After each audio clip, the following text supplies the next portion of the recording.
आगे सोचो sir, change in momentum किसकी वजह से आता है सर? सर हमारे पास फॉर्मूला था कुछ ऐसा, हाँ या ना, कुछ ऐसा फॉर्मूला था। तो सर ये ऊपर वाला जो न्यूमरेटर है सर, यही तो चेंज इन मोमेंटम है, हाँ या ना? ये जो ऊपर वाला न्यूमरेटर है वही चेंज इन मोमेंटम है या नहीं है? बराबर।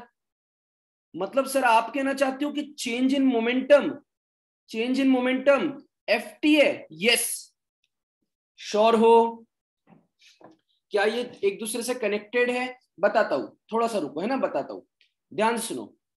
ये कनेक्टेड सिर्फ इसमें है कि इंपल्स चेंज इन मोमेंटम होता है, और मोमेंटम तो मास इनटू वेलोसिटी होता है, बराबर। हाँ, तो समझना मेरी बात को, समझना मेरी बात को। मान लो तो क्या मोमेंटम एफ टी है? हाँ। A very high force, a very large force, a very large force for a very small time, for a very small time. मतलब मान लो कोई बॉल ऐसे जा रहा था, डडंग डडंग डडंग डडंग डडंग डडंग ऐसे जा रहा था, और जोर से तुमने उसको बैट से चमका दिया, समझ रहे हो? जोर से तुमने बैट से एक पेल के उसको चमका दिया, तो क्या होगा सर? बहुत सारा फोर्स एकदम माइन्यूट छोटू से टाइम के लगा, बराबर है कि नहीं है? तो सर सडनली इसकी स्पीड 50 मीटर पर सेकेंड हो गई सर, हाँ या ना? समझ रहे हो क्या? तो उसमें चेंज आया, कितना चेंज आया? अच्छा खासा चेंज आया सर। उसका मास तो जो था, मान लेते मास 1 किलो था सर, 1 किलो का मास अब 50, मतलब एमवी, ये क्या है, एमवी फाइनल बराबर माइनस एमवी इनिशियल। तो सर इतना चेंज आया सर उसके अंदर, मतलब 45 कहीं ना कहीं एमवी, मतलब केजी मीटर पर सेकेंड का चेंज आया। तो दिस वॉज द इम्पल्स, हाँ या ना? This was the impulse. क्या ये चीज क्लियर है आपको? चेक करो। हाँ, this was change in momentum. ये जो डेल्टा साइन होता है ना, ये चेंज सिंबलाइज करता है, ठीक है? क्लियर हुआ? एक छोटी सी चीज थी, बाकी कुछ नहीं। आज एक बेहद नया चैप्टर, एक नई चीज चालू करने वाले हैं, बड़ी ही इंपॉर्टेंट है, शांति से समझिएगा, कुछ मन में आए तो बता देना। हाँ, स्टार्ट करें, जल्दी जल्दी बताओ, एनर्जी है कि नहीं, हाँ या ना? यार एक तो वीडियो बंद कर देते भाई, सही में बहुत ही बेकार लोग है ये। वीडियो क्यों नहीं ऑन करते तुम लोग? यार ऐसे मेरे को अच्छा नहीं लगता ना, वीडियो ऑन करोगे ना थोड़ा सा ऐसे एनर्जी मिलती है, ठीक है? यार नीरज तेरा रूम बड़ा सेक्सी है भाई, कुछ भी बोलो। लिटरली यार, वो देख ऐसा कितना अच्छा लग रहा है, क्या है वो पीछे साइड में? ऐसा लग रहा है नंबर वगैरह बने हुए हैं, literally it is too good man. ऐसा आर्टिस्ट वाली फीलिंग दे रहा है वो, है ना? अच्छी अच्छी बात है, चलो अच्छी बात है। पता नहीं आप जहाँ पे शॉप पे बैठे हो या यहाँ पे भी बैठे हो, but it is looking good, है ना? ऐसा लग रहा है वो केव में डिजाइन वगैरह नहीं होती, वैसा है। चलो अच्छी बात है। हाँ, ओके, चलो स्टार्ट करते हैं, ध्यान से समझते हैं, बहुत इंपॉर्टेंट चीजें, कुछ इंपॉर्टेंट। क्या लिखा है? हाँ, चलो चलो, कुछ इंपॉर्टेंट चीजें। बट क्या होता है, सुनो सुनो, यार वीडियो मत बंद करना यार, मेरे को बड़ा अजीब सा लगता है, ऐसा लगता है किसी का चेहरा नहीं दिख रहा, है ना? हाँ चलो, बहुत इंपॉर्टेंट चीजें। कुछ अगर डिफिकल्टी लगे, कुछ ऐसा लगे कि नहीं समझ में आ रहा, तो उसी वक्त पूछ लेना, ठीक है? स्टार्ट करें, लिखिए, साथ में लिखिए, साथ में लिखिए, जल्दी जल्दी। वर्क, एनर्जी एंड ताकत। हाँ, पावर, पावर है ना? क्या लिखा है सर? ये तीनों एक दूसरे से रिलेट होते हैं, 110% रिलेट होते हैं, बिल्कुल रिलेट होते हैं, चलेगा? हाँ, मैं इसके भी नोट्स भिजवा दूंगा, आपको टेंशन मत लो। हमारे कौन से टॉपिक बचे हैं? एक बचा है भयानक सा टॉपिक, जिसका नाम है सर्कुलर मोशन, जिसमें सबका दिमाग चकराता है, तो मैं उसको अच्छे से शांति दिमाग से अच्छे से आपको पहले पढ़ा दूंगा, क्लियर है? Circular motion is one of the most known topic, और उसमें बच्चों को थोड़ा कंफ्यूजन होते रहता है ना? तो वो मैं सिखा दूंगा, क्लियर है? हाँ, अब ध्यान से सुनिए, ध्यान से सुनिए। मान लो वर्क, एनर्जी एंड पावर क्या है क्या नहीं है, इसको समझने की कोशिश करते हैं। आज हमारा टॉपिक रहेगा पहला वाला, वर्क। क्लियर है क्या? क्या लिखा है भैया? एनर्जी पावर में डिफरेंस क्या है, मैं सब कुछ बताऊंगा, लाइन वाइज चलते हैं, ठीक है? समीक्षा, चलो ध्यान से सुनना, शांति समझते हैं। सर वर्क का मतलब क्या? वर्क का मतलब हिंदी भाषा में बोला जाए तो कार्य, कोई कार्य को करना मतलब वर्क करना, बराबर है कि नहीं, हाँ या ना? बट हमारी इसकी ना दो डेफिनेशन है, एक डे टू डे लाइफ में जो हम यूज करते हैं, है ना, और एक होती है हमारी फिजिक्स की साइंटिफिक भाषा वाली डेफिनेशन। क्लियर है क्या? दोनों में जमीन आसमान का फर्क है भाई, मजाक नहीं, दोनों में जमीन आसमान का फर्क है। मान लो सर पता है कल रात को मैं पूरी रात बात कर रहा था सर, समझ रहे हो, हम पूरी रात पढ़ाई कर रहे थे सर, हमने दिन रात एक करके सोचा और फिर हमने सोच सोच के ये डिसाइड किया कि अब हम 3 घंटा पढ़ेंगे। हमने न्यू ईयर का रेजोल्यूशन भी लिया था, पर वो अलग बात है, हम पढ़ते नहीं, क्या करते क्या नहीं करते वो अलग बात है, बराबर। बट कहीं ना कहीं सर हम बहुत सोचते हैं सर, मजाक थोड़ी ना है सर, सोचने में बहुत ताकत जाती है कि नहीं, बराबर है। अच्छा एक बात बताओ, मान लो तुम 6 घंटे क्लासेस कर रहे हो, पढ़ाई कर रहे हो, आपकी एनर्जी एग्जॉस्ट हो रही है, आप मेंटली एग्जॉस्ट हो रहे हो, तभी भी लगे पड़े हो, तो क्या आपके हिसाब से आप काम कर रहे हो? कर रहे हो, है कि नहीं? आपके हिसाब से आप काम कर रहे हो? बिल्कुल कर रहे हो sir. We are taking efforts, हम लिख रहे हैं, हम सोच रहे हैं, हम अपनी थिंकिंग पावर बढ़ा रहे हैं, ये सब बात सही है। डेली लाइफ में किसी ने आपको बोला कि 6 घंटे मेहनत करी क्या, तो आप क्या बोलेंगे? बिल्कुल मेहनत करी यार, मैं 6 घंटा बैठा हुआ था, मैं पढ़ाई कर रहा था, उसके बाद मैंने 4 घंटे सेल्फ स्टडी को भी दिया, हाँ या ना? बट साइंटिफिक भाषा में आपको बोला जाएगा कि भैया तुमने कुछ भी नहीं किया, तुम वेले थे, समझ रहे हो? साइंटिफिक भाषा में आपने कुछ भी काम नहीं किया। क्लियर है क्या? साइंटिफिक डेफिनेशन और रियल डेफिनेशन दोनों में जमीन आसमान का फर्क है।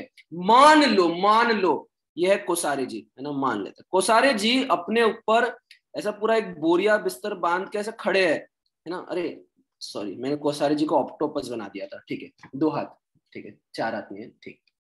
मान लो कोसारे जी अपने सर के ऊपर 15 किलो का वजन लगा के खड़े हैं, पता नहीं क्या बेच रहे थे वो तो कोसारे जी को पता है, मान लेते ऐसे खड़े थे। कोसारे जी ने बहुत काम किया, कोसारे जी ने बहुत काम किया, उनके हिसाब से पसीना भी टपका, एनर्जी भी गई, बाद में रसना भी पिया, सब कुछ किया, पैसा भी खर्च हुआ, एनर्जी भी खर्च हुई, सब कुछ हुआ। बट फिजिक्स की भाषा में इसको कहते हैं कि भैया तुमने कुछ काम नहीं किया, तुम नालायक हो, समझ रहे हो?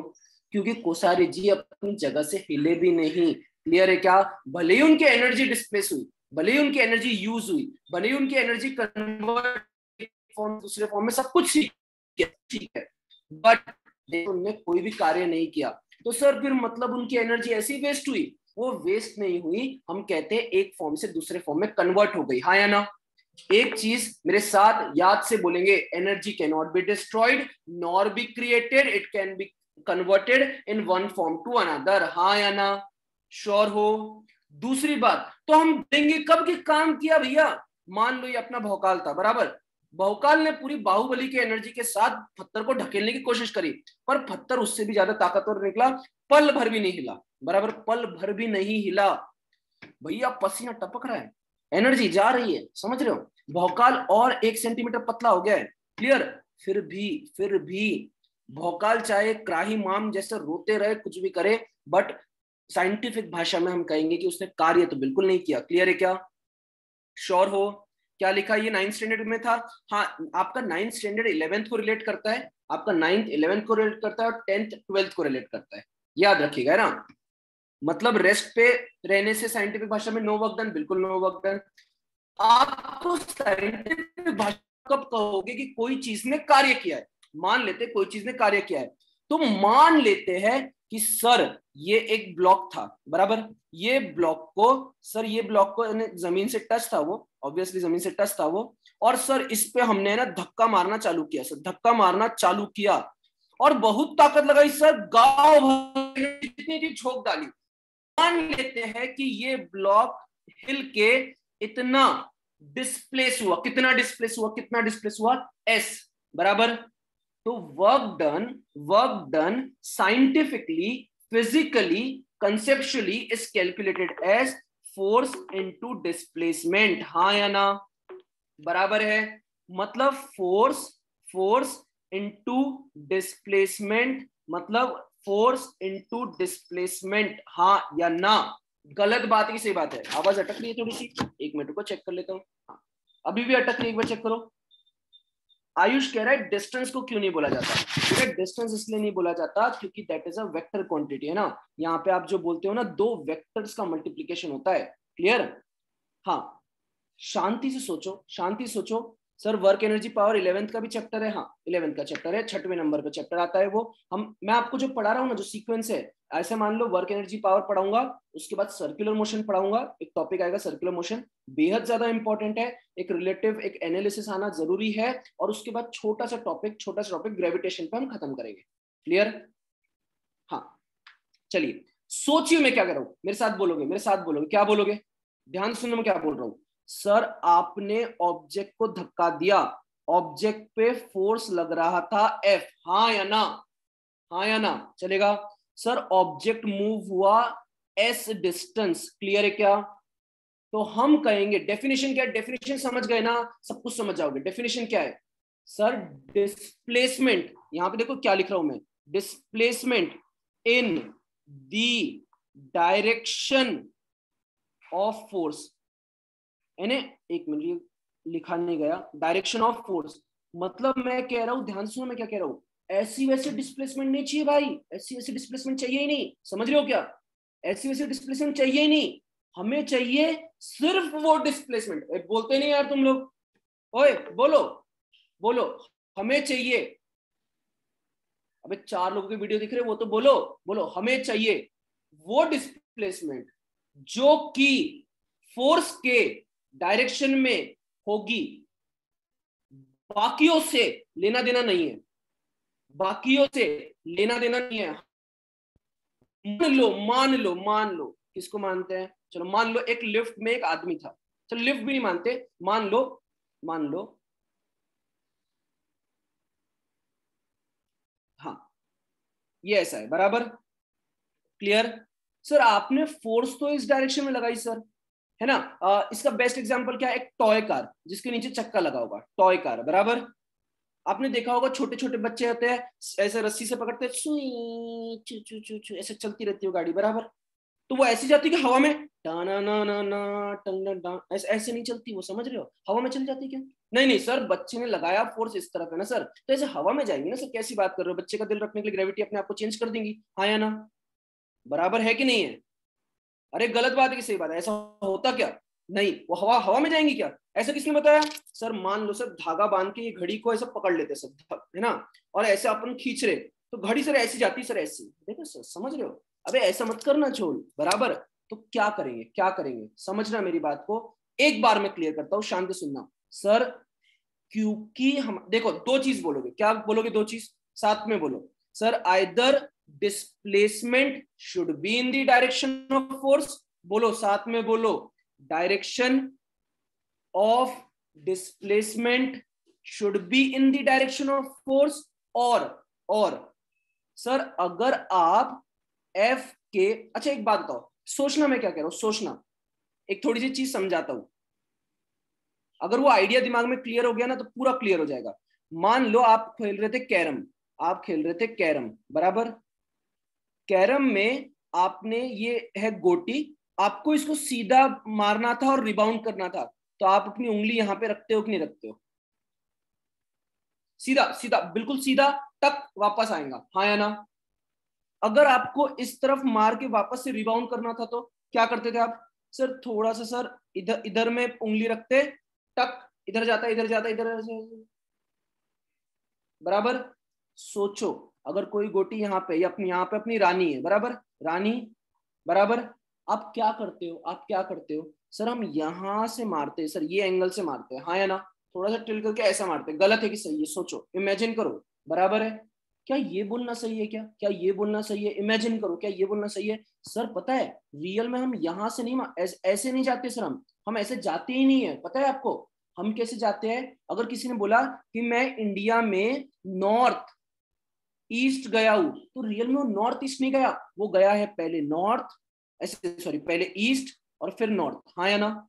या फिर वो पहले गया है नॉर्थ और फिर गया है ईस्ट। गलत बात की सही बात, गलत बात की सही बात, श्योर? मतलब सर आपकी गोटी पता है रियल में दिखती ऐसी गई है, बराबर? वो जो स्ट्राइकर है वो रियल में दिखता है कि वो ऐसे गया था, और रियल में वो ऐसे नहीं गया था, वो फिजिक्स की भाषा में गया था ऐसे और फिर ऐसे, समझ रहे हो क्या? श्योर हो? मतलब वो सर हुआ क्या, कोई इंसान ऐसे जाता था तो अपन ऐसे दिखता था, कोई इंसान ऐसे जाता था तो ऐसे दिखता था। आपका ऑब्जेक्ट पता है ऐसे भी जा रहा और ऐसे भी जा रहा, इसलिए वो आपको ऐसे जाते हुए दिख रहा है, समझ रहे हो? मतलब वो दोनों डायरेक्शन में साथ में जा रहा है, इसलिए रिजल्टेंट ऐसा है, हाँ या ना? बराबर? क्लियर है? सोचो मैं क्या बोल रहा हूं, सोचो मैं क्या बोल रहा हूं। पता है सर, आप जो फोर्स लगा रहे हो ना यहाँ पे, एक मिनट है ना, एक सेकंड, आप जो फोर्स लगा रहे हो सर यहाँ पे, ये पता है रियल में अगर किसी ने कहा कि भैया हमने तो इसका एंगल दिया है थीटा, हाँ या ना? हमने इसका एंगल क्या दिया है? थीटा। सोचो क्या ये कहना सही है क्या? सर पता है, आप जो ऐसे खींच रहे हो ना, ये खींचने के जगह अगर आपने थोड़ा सा इस तरफ और थोड़ा सा इस तरफ भी खींचा होता तो भी बात सेम ही होती, हाँ या ना? For example understand a situation, understand a situation, अगर वो आप सिचुएशन समझ गए तो सारी चीज समझोगे। मान लो एक दोस्त दूसरे दोस्त को धक्का मार रहा है, ये है दोस्त ए, ये है दोस्त बी, बी ने ए को धक्का इस तरफ मारा इसलिए वो इस तरफ गया, हाँ या ना? ये है केस 1, गलत बात की सही बात सोच के बताइएगा, हाँ या ना? बराबर। सिचुएशन 2, सर ए के द्वारा, ए जो मूवमेंट लेगा वो दो दोस्तों के द्वारा मूवमेंट लेगा, एक सी और एक डी। तो सी ने बोला मैं तो तेरे को इधर धक्का मारूंगा, डी ने बोला तेरे को मैं इधर धक्का मारूंगा, तो ओवरऑल वो ऐसा जाएगा कि नहीं जाएगा, हाँ या ना? अरे गलत बात की सही बात है, सोचो, गलत बात की सही बात है। मतलब या तो कोई एक इंसान उसको इधर में धक्का दे दे, या दो लोग मिलके इधर और इधर धक्का दे दे तो भी तो इधर ही जाएगा ना, गलत है कि सही है? मतलब आप ये कहना चाहते हो रियल में एक फोर्स नहीं होता, उसको रियल में दो कंपोनेंट होते हैं, हाँ? क्लियर है कि नहीं है? At the same time, obviously at the same time, बराबर है? श्योर हो क्या? पक्का? हाँ। तो क्या ये कहना सही है? सर पता है, आप ऊपर वाली सिचुएशन को बोलो या ये वाली सिचुएशन बोलो सर, दोनों एक ही बात है, हाँ या ना? Either you say the force is applied in this direction और you say सर हमने फोर्स के दो टुकड़े किए हैं, एक का नाम है हॉरिजॉन्टल टुकड़ा एक्स टुकड़ा और एक का नाम है वर्टिकल टुकड़ा, बात एक ही है दोस्तों, हाँ या ना? बहुत इंपॉर्टेंट लाइन बोली है मैंने, ये आपके 11th की थोड़ी सी शुरुआत हुई है। बट सर सेकंड केस में तो ज्यादा फोर्स होगा, बेटा मैं ये नहीं कह रहा कि यहाँ पे 50 न्यूटन है तो यहाँ पे भी 50-50 न्यूटन लगाएंगे, मैंने ये नहीं कहा, मैंने कहा इस तरीके से लगाएंगे कि मूवमेंट सेम बने। मैंने कभी कहा ही नहीं कि यहाँ पे सेम सेम लगाएंगे, बराबर? मैंने ऐसा कहा कि वो इस तरीके से होगा कि आपसी में बराबर बराबर हो जाएगा। वो कैसे बराबर बराबर होता है वो एक चैप्टर आएगा वेक्टर नाम का, उसमें सीखेंगे। क्लियर? श्योर हो? पक्का? सर कैरम की गोटी में उंगली कट करना पड़ेगा? नहीं नहीं, ऐसे उंगली मत कट करना, दो लोग साथ में भी तो मिलकर मार सकते हैं, ऐसे उंगली कट करना है तुम्हारे को, एक इधर से मारना है, एक इधर से मारना, तो ऐसे जाएगा। सही बात है, बराबर? ध्यान से सुनो, ध्यान से सुनो, ध्यान से सुनो, ध्यान से सुनो, बहुत इंपॉर्टेंट चीज, एक लाइन बोलने जा रहा हूं, ध्यान सुनो। सर मैं ये फोर्स को ये डिस्प्लेसमेंट के नाते आपकी डेफिनेशन के अकॉर्डिंग आंसर नहीं निकाल पा रहा हूं, क्योंकि आपने बोला डिस्प्लेसमेंट वो डायरेक्शन में हो जिस तरफ फोर्स लग रहा है, हाँ या ना? गलत है कि सही है? गलत है कि सही है? बराबर। बट क्योंकि आपने ये भी सिखाया कि सर फोर्स को इसके जगह दो कंपोनेंट में तोड़ने में ज्यादा समझदारी होती है, हाँ या ना? इसलिए ये वाला फोर्स रहेगा, ये वो वाला फोर्स रहेगा जो डिस्प्लेसमेंट क्रिएट कर रहा है, हाँ या ना? ये वो वाला फोर्स रहेगा जो डिस्प्लेसमेंट क्रिएट कर रहा है। सर पर अगर एक साइड से अधिक फोर्स लगा तो वो एस साइड में ही जाएगा, हाँ जिस तरफ आप खींचोगे उस तरफ जाएगा, बराबर है? श्योर हो? क्लियर है क्या? तो क्या ये कहना सही है सर पूरा का पूरा फोर्स डिस्प्लेसमेंट नहीं कर रहा, उसका कुछ हिस्सा डिस्प्लेसमेंट कर रहा है? सर समझे क्या? पूरा का पूरा फोर्स इस तरफ जा रहा है ना, ऐसे, बराबर? उसको दो हिस्सों में तोड़ा ना, हाँ या ना? पूरा का पूरा फोर्स, मान लो ये 50 न्यूटन था, मान लो, बराबर? मान लो ये कितना है सर, ये 40 न्यूटन और ये 30 न्यूटन। फ्यूचर में जाके आप सीखोगे 40, 30 और 50 पाइथागोरस थ्योरम बनता है, मान लेते हैं ना, मान लेते हैं, फ्यूचर में सीखोगे, टेंशन मत लो। तो क्या ये कहना सही है सर पूरा का पूरा 50 न्यूटन काम ही नहीं कर रहा था सर, रियल में तो सिर्फ 40 न्यूटन काम कर रहा था सर, हाँ या ना? समझे? मतलब एक आखिरी लाइन शांति से बोलने जा रहा हूं, ध्यान से सुनिएगा, है ना।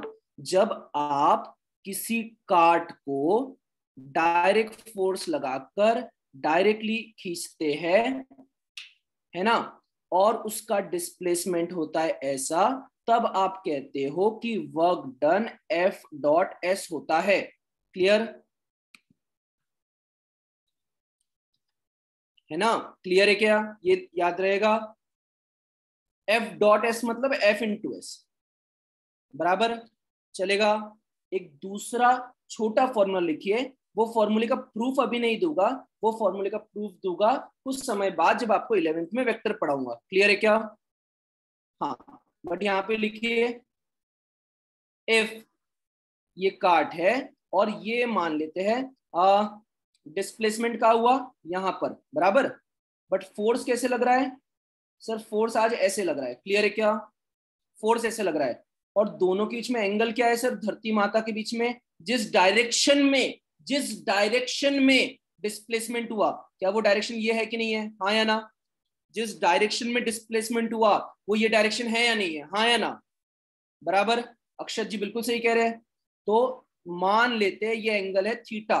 क्लियर है क्या? श्योर हो? पक्का? हाँ। तो क्या ये कहना सही है सर? आपने कहा फोर्स डायरेक्शन में लग रहा है, फोर्स डायरेक्शन में लग रहा है, बट डिस्प्लेसमेंट तो सर इधर हुआ। तो आप हमको एंगल बताओ कि फोर्स और डिस्प्लेसमेंट के बीच में एंगल कितना है। क्लियर है क्या? क्लियर है? श्योर हो? तो इस केस में वर्क डन का फॉर्मूला रहेगा F into S into cos theta, हाँ या ना? श्योर हो? ये फॉर्मूला कैसे आता है? 11th में 5वें चैप्टर में आपको इसका प्रूफ मिलने वाला है। क्लियर? देखा जाए तो 5वें चैप्टर की भी जरूरत नहीं पड़ेगी, वेक्टर सिखाऊंगा ना तभी आपको इसका प्रूफ दे दूंगा। क्लियर? हाँ। एक बेहद ज्यादा इंपॉर्टेंट चीज, कॉस थीटा ही क्यों लिया? क्योंकि वो ट्रिग्नोमेट्री का है ना, थोड़ा सा रिजल्टेंट आता है, जैसे आप बोलते हो ना ये हाइपोटेनियस है, बराबर, तो ये H कॉस थीटा है बोलते हो आप, है ना, और ये H साइन थीटा है, ऐसे करते हो ना। तो ऐसा कुछ चीजें जैसे आप बोलते हो, है ना, साइन थीटा नहीं ले सकते, नहीं ले सकते, क्यों लेंगे साइन थीटा? कॉस थीटा, हाँ कॉस थीटा ही लेंगे हर इसके लिए। क्लियर है? क्या वेक्टर चैप्टर में इसका डेरिवेशन होगा? वेक्टर चैप्टर से इसका डेरिवेशन से कोई रिलेशन नहीं है। डेरिवेशन तो वेक्टर, ट्रिग्नोमेट्री, बहुत सारी अलग अलग चीजों के रिस्पेक्ट में दिया जा सकता है। फॉर एग्जांपल अगर किसी को इसका डेरिवेशन ही चाहिए तो समझिएगा, ये है आपका F, बराबर, ये है आपका थीटा, मुझे ये वाला कंपोनेंट निकालना है, हॉरिजॉन्टल कंपोनेंट, बराबर। क्लियर है? तो क्या आप ये लिखते हो कि नहीं लिखते हो? cos theta equal to horizontal component upon F, हाँ या ना? इसको आज से क्या बोला? इसको बोला f ऑफ x। क्लियर है कि नहीं है? तो what will be f of x? Sir f cos theta, समझ रहे हो? तो ये लो, आज से f के जगह f cos थीटा लग गया, समझ रहे हो? कोई जरूरत नहीं थी उसकी। cos थीटा ही क्यों लिया? क्योंकि मुझे हॉरिजॉन्टल जाना था ना बाबा। अगर मुझे वर्टिकल जाने की इच्छा होती, अगर मुझे वर्टिकल जाने की इच्छा होती तो मैं साइन थीटा लेता, बराबर। और मेरी गाड़ी इधर जा रही है ना, मुझे एक बात बताओ, मेरी गाड़ी इस तरफ जा रही है ना, बराबर। क्लियर? क्या ऊपर वाले कंपोनेंट को साइन थीटा बोलोगे? हाँ, ऊपर वाले कंपोनेंट को साइन थीटा बोलूंगा। क्लियर है क्या?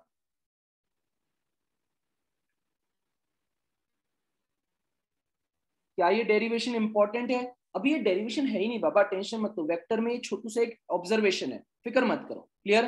वेक्टर में, वेक्टर की भाषा में छोटा सा ऑब्जर्वेशन है, बाकी कुछ भी नहीं है। क्लियर? हाँ, वेक्टर नाम का एक चैप्टर आता है जिसमें आपको बहुत अच्छे से पूरा लॉजिक क्लियर होता है। ठीक है, ओके। क्या ये दोनों फॉर्मूले क्लियर है? चेक करो। हाँ, कुछ क्वेश्चन करके दिखाओगे, छोटे छोटे पर बेसिक क्वेश्चन करके दिखाओगे? हाँ ये लो, लास्ट स्लाइड का डायग्राम बना लो, जिसको हाँ स्क्रीनशॉट ले लो अनंता। हाँ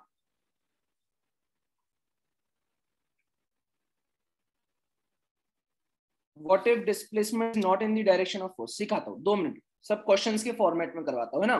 ध्यान से सुनो, शांति से समझते हैं। मैंने आपको क्या कहा, बस एक चीज ध्यान रखो, अगर फोर्स और डिस्प्लेसमेंट का डायरेक्शन सेम रहे, अगर फोर्स और डिस्प्लेसमेंट का डायरेक्शन सेम रहे तो ये फॉर्मूला लगेगा, हाँ या ना, श्योर हो, वरना ये वाला फॉर्मूला लगेगा।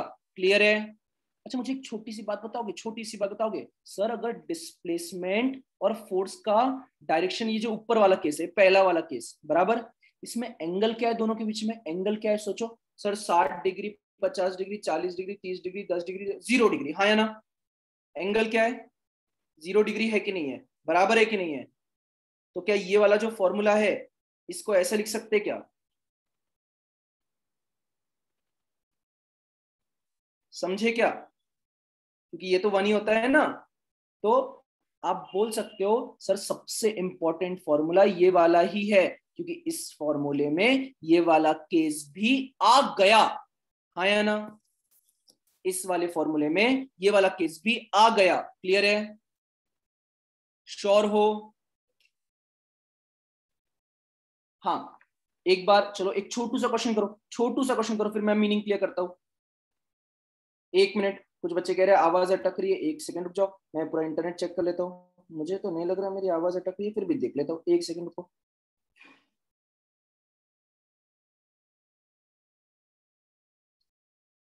नहीं दोस्त, आवाज तो नहीं अटकनी चाहिए, क्योंकि हाँ मैं कर, ठीक है ओके, ठीक है वेदांत चलेगा। नहीं मुझे नहीं लग रहा आवाज अटक रही है, आवाज क्लियर है ना। मे बी आप एक बार यस चेक करिए, आपका इंटरनेट में भी हाँ प्रॉब्लम हो सकता है कुछ। चलिए आगे समझते हैं। हाँ रेडमी, 2 मिनट रुक जा देस। हाँ सुनो, एक छोटा क्वेश्चन करेंगे, फिर थोड़े से डिफिकल्ट और थोड़े से अजीब से क्वेश्चन करेंगे, ठीक है। चलो लिखो। अच्छा एक एक मेरा सवाल है, किसी ने भी कभी भी आपको पूछा कि वर्क डन निकालो, है ना, किसी ने भी पूछा, तो आप उसको पहले क्या पूछोगे, पहले ये बताओ किस फोर्स के द्वारा, क्या पूछोगे आप उसको, पहले ये बताओ किस फोर्स के द्वारा, हाँ या ना। Any work done is with respect to, a force, हाँ या ना। वर्क डन, किसी ने भी पूछा सर हमको इसका वर्क डन निकाल के दो, तो आप उसको पूछोगे पहले ये बताओ आपको वर्क डन जो चाहिए वो किस फोर्स के द्वारा चाहिए, हाँ या ना। अगर आपको वो फोर्स नहीं बताता है तो रुक जाना उधर ही, बोलना नहीं भैया तुम फोर्स नहीं बताओगे तो हम कैसे वर्क डन निकाल के देंगे, हाँ या ना। अरे गलत बात की सही बात है, बराबर, श्योर हो। हाँ ध्यान से सुनो, सर 5 किलो का एक ऑब्जेक्ट 10 न्यूटन की ताकत से खींचा जाता है और वो 2 मीटर डिस्प्लेस होता है, एकदम बेसिक क्वेश्चन। सोचो क्या ये कहना सही है, sir work done is force into displacement, therefore it is equal to 20 newton metre कहिए या 20 जूल्स कहिए, बात एक ही है, हाँ या ना।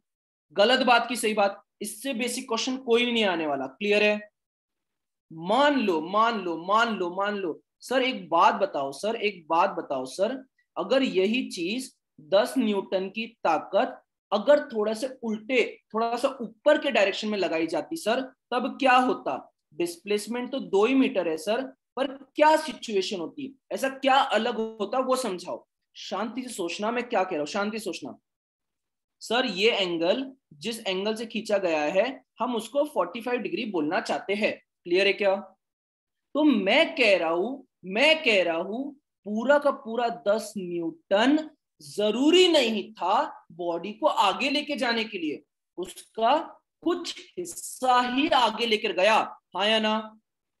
मतलब the work done is F into S into cos theta which is equal to 10 into 2 into 1/√2, clear है क्या? श्योर हो? हाँ, cos थीटा को इंक्लूड करेंगे, बिल्कुल सही है। तो ये कितना होगा? 10√2। क्या ये चीज क्लियर है क्या? √2 ने √2 को मार डाला, क्लियर है? तो ये 10√2 जूल्स होगा दोस्तों। क्या ये चीज श्योर हो क्या? हाँ,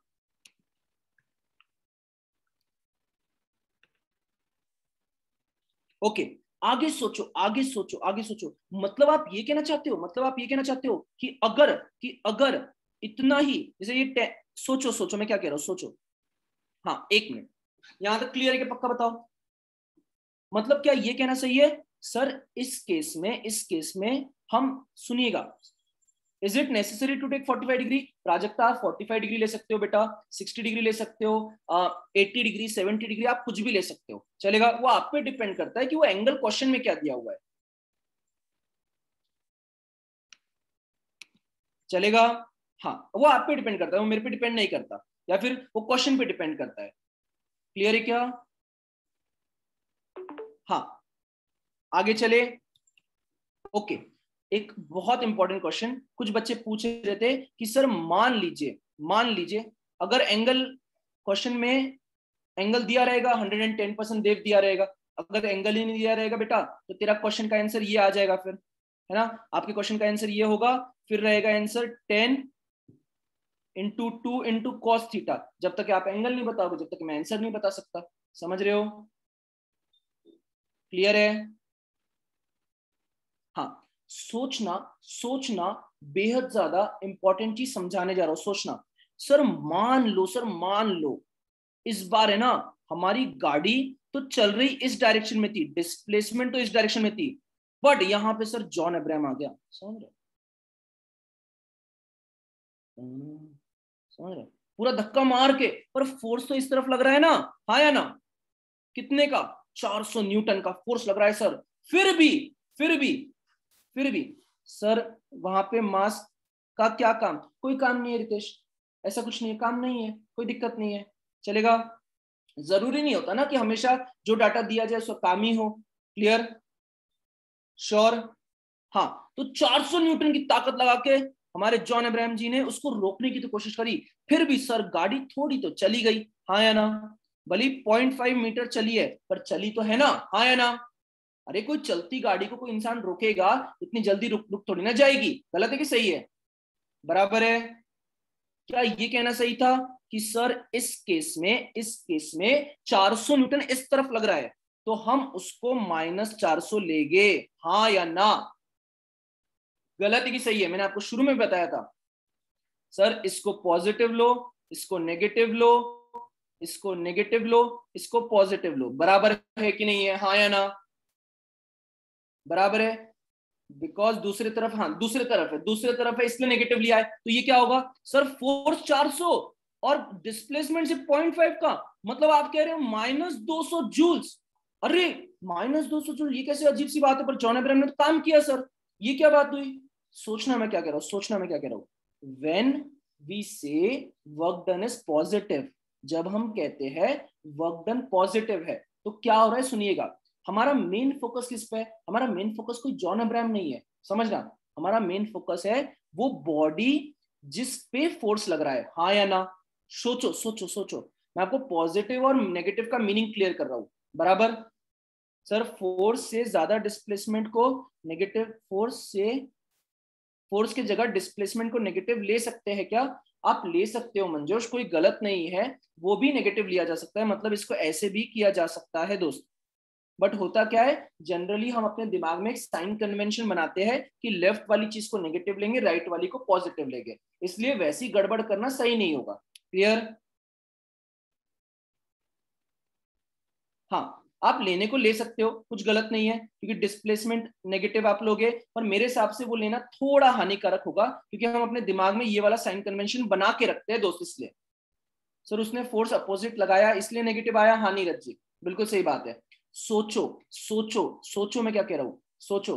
क्या ये कहना सही है, क्या ये कहना सही है कि सर चाहे जो हो जाए, सर चाहे जो हो जाए, आप सोचिए किस पे फोर्स लग रहा है, ये सोचो। ब्लॉक पे लग रहा कि जॉन अब्राहम पे लग रहा? यहाँ पे मेन कौन है, ब्लॉक कि जॉन अब्राहम? सोचो।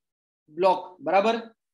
अगर ध्यान सुनना मैं क्या बोल रहा हूं, अगर ब्लॉक पे काम किया जाए, क्या बोल रहा हूं मैं, अगर वर्क डन पॉजिटिव है, अगर वर्क डन पॉजिटिव है तो ब्लॉक पे काम किया गया है, ब्लॉक की एनर्जी बढ़ाई गई है, बाहर से एनर्जी ब्लॉक को दी गई है।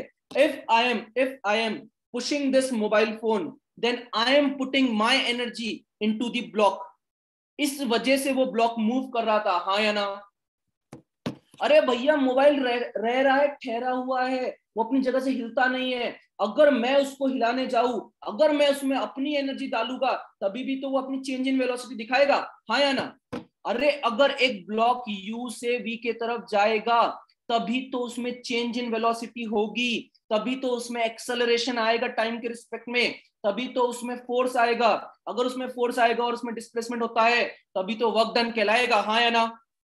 अरे गलत है कि सही है? मतलब अगर वर्क डन पॉजिटिव है, बोलते नहीं है यार साथ में, बड़े अजीब बच्चे हैं। ओए बोलो क्या लिखा है, but then how we considered work done if the displacement and force and, बताता हूँ आदित्य, एक मिनट रुकना है ना, सुनो ध्यान से, बोलो साथ में, अगर वर्क डन पॉजिटिव है, बोलो अगर वर्क डन पॉजिटिव है बराबर, तो हमने बॉडी को एनर्जी दी है, हमने बॉडी को एनर्जी दी है। मतलब जो कुछ बच्चे सोच रहे होंगे शुरू में, सर यहाँ पे तो भोकाल को बेचारे को पसीना निकल गया, तो भोकाल ने अपनी एनर्जी डाली ना रॉक में, भोकाल ने अपनी एनर्जी डाली ना रॉक में, जो कि समय के साथ एटमॉस्फेयर में फिर से चली गई, क्योंकि वो हिल नहीं रहा है अपनी जगह से, समझ रहे हो, बराबर है कि नहीं है।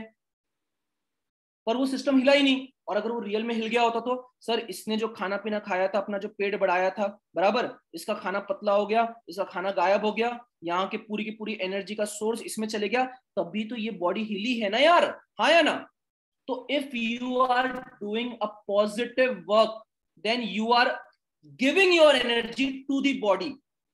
जबकि सोचो सोचो सोचो, मैं क्या बोल रहा हूं, सोचो।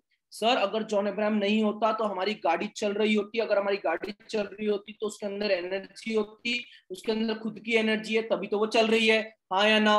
वो खुद अपना वर्क डन करने में सक्षम है, हाँ या ना। पर ये जॉन अब्राहम ने आकर उसकी कुछ एनर्जी अपने अंदर ली, इसलिए हो सकता है जॉन अब्राहम का एक्सीडेंट हो गया, नहीं तो जॉन अब्राहम कौन सा हवा में उड़ जाता था, बराबर है। जॉन अब्राहम गाड़ी के सामने आया, उसके हाथ को पेन जो हुआ है करने से, तो वो गाड़ी ने अपनी एनर्जी उसको दी, तभी तो हुआ कि नहीं हुआ।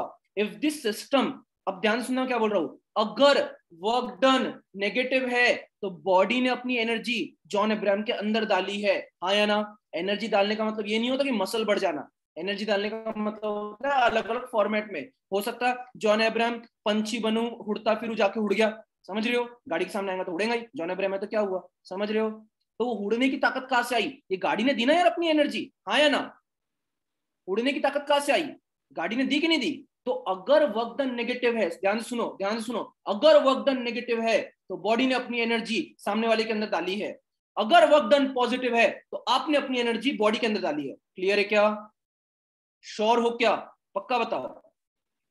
एक क्वेश्चन पूछू, करोगे आंसर दोगे, एक क्वेश्चन पूछता हूं, ध्यान सुनो, ध्यान सुनो, गड़बड़ नहीं करना।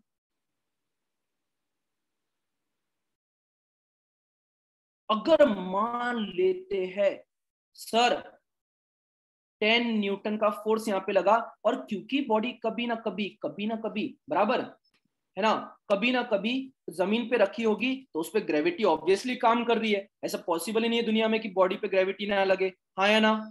मान लेते हैं सर 5 किलो का वेट मास था, और इस पे 5 mg, याद होगा आपको तो mg बोलते हैं बराबर है ना।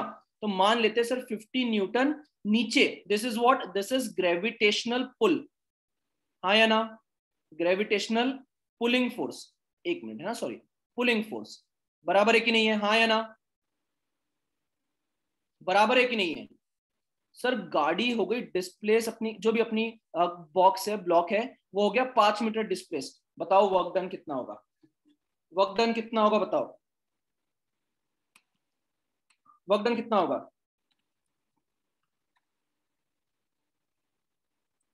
सोचो,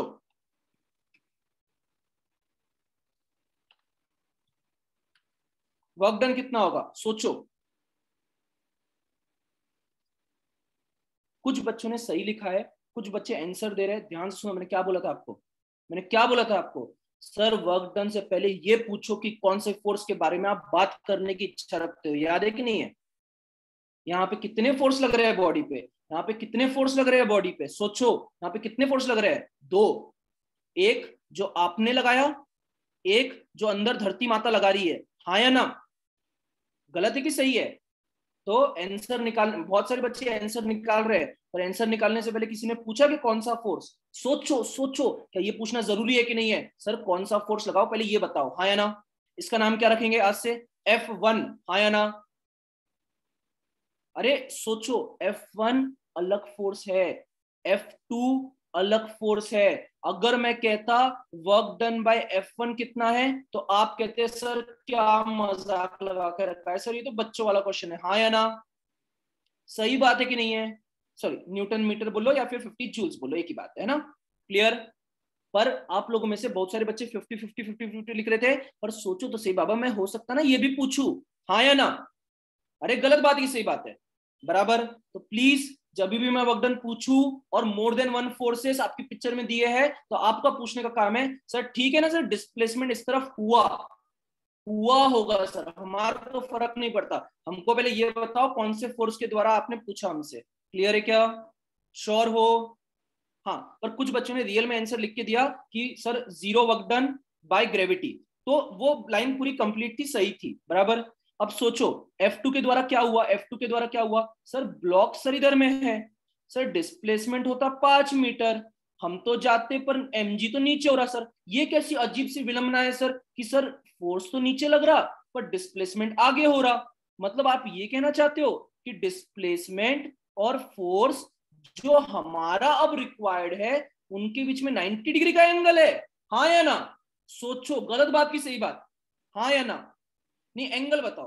आंसर तो कुछ बच्चे सही कह रहे हैं, एंगल बताओ सही है कि नहीं है? सर जिस डायरेक्शन में डिस्प्लेसमेंट हुआ और जिस डायरेक्शन में आपने फोर्स लगाया, वो दोनों 90 डिग्री के एंगल पे है। मतलब इसमें हम लगाएंगे फिर वाला फॉर्मूला, कौन सा formula? Force by gravity into displacement into cos 90। मैं बोल रहा हूं जो होगा होगा, ये जो होगा होगा। आंसर जीरो है कि नहीं है, हाँ या ना? श्योर हो? अरे गलत बात की सही बात, तो ध्यान से सुनो मैं क्या बोल रहा हूं, ध्यान से सुनो मैं क्या बोल रहा हूं। अगर किसी ने आपको पूछा कि वर्क डन कितना है, तो आप उसको पूछोगे work done by which force?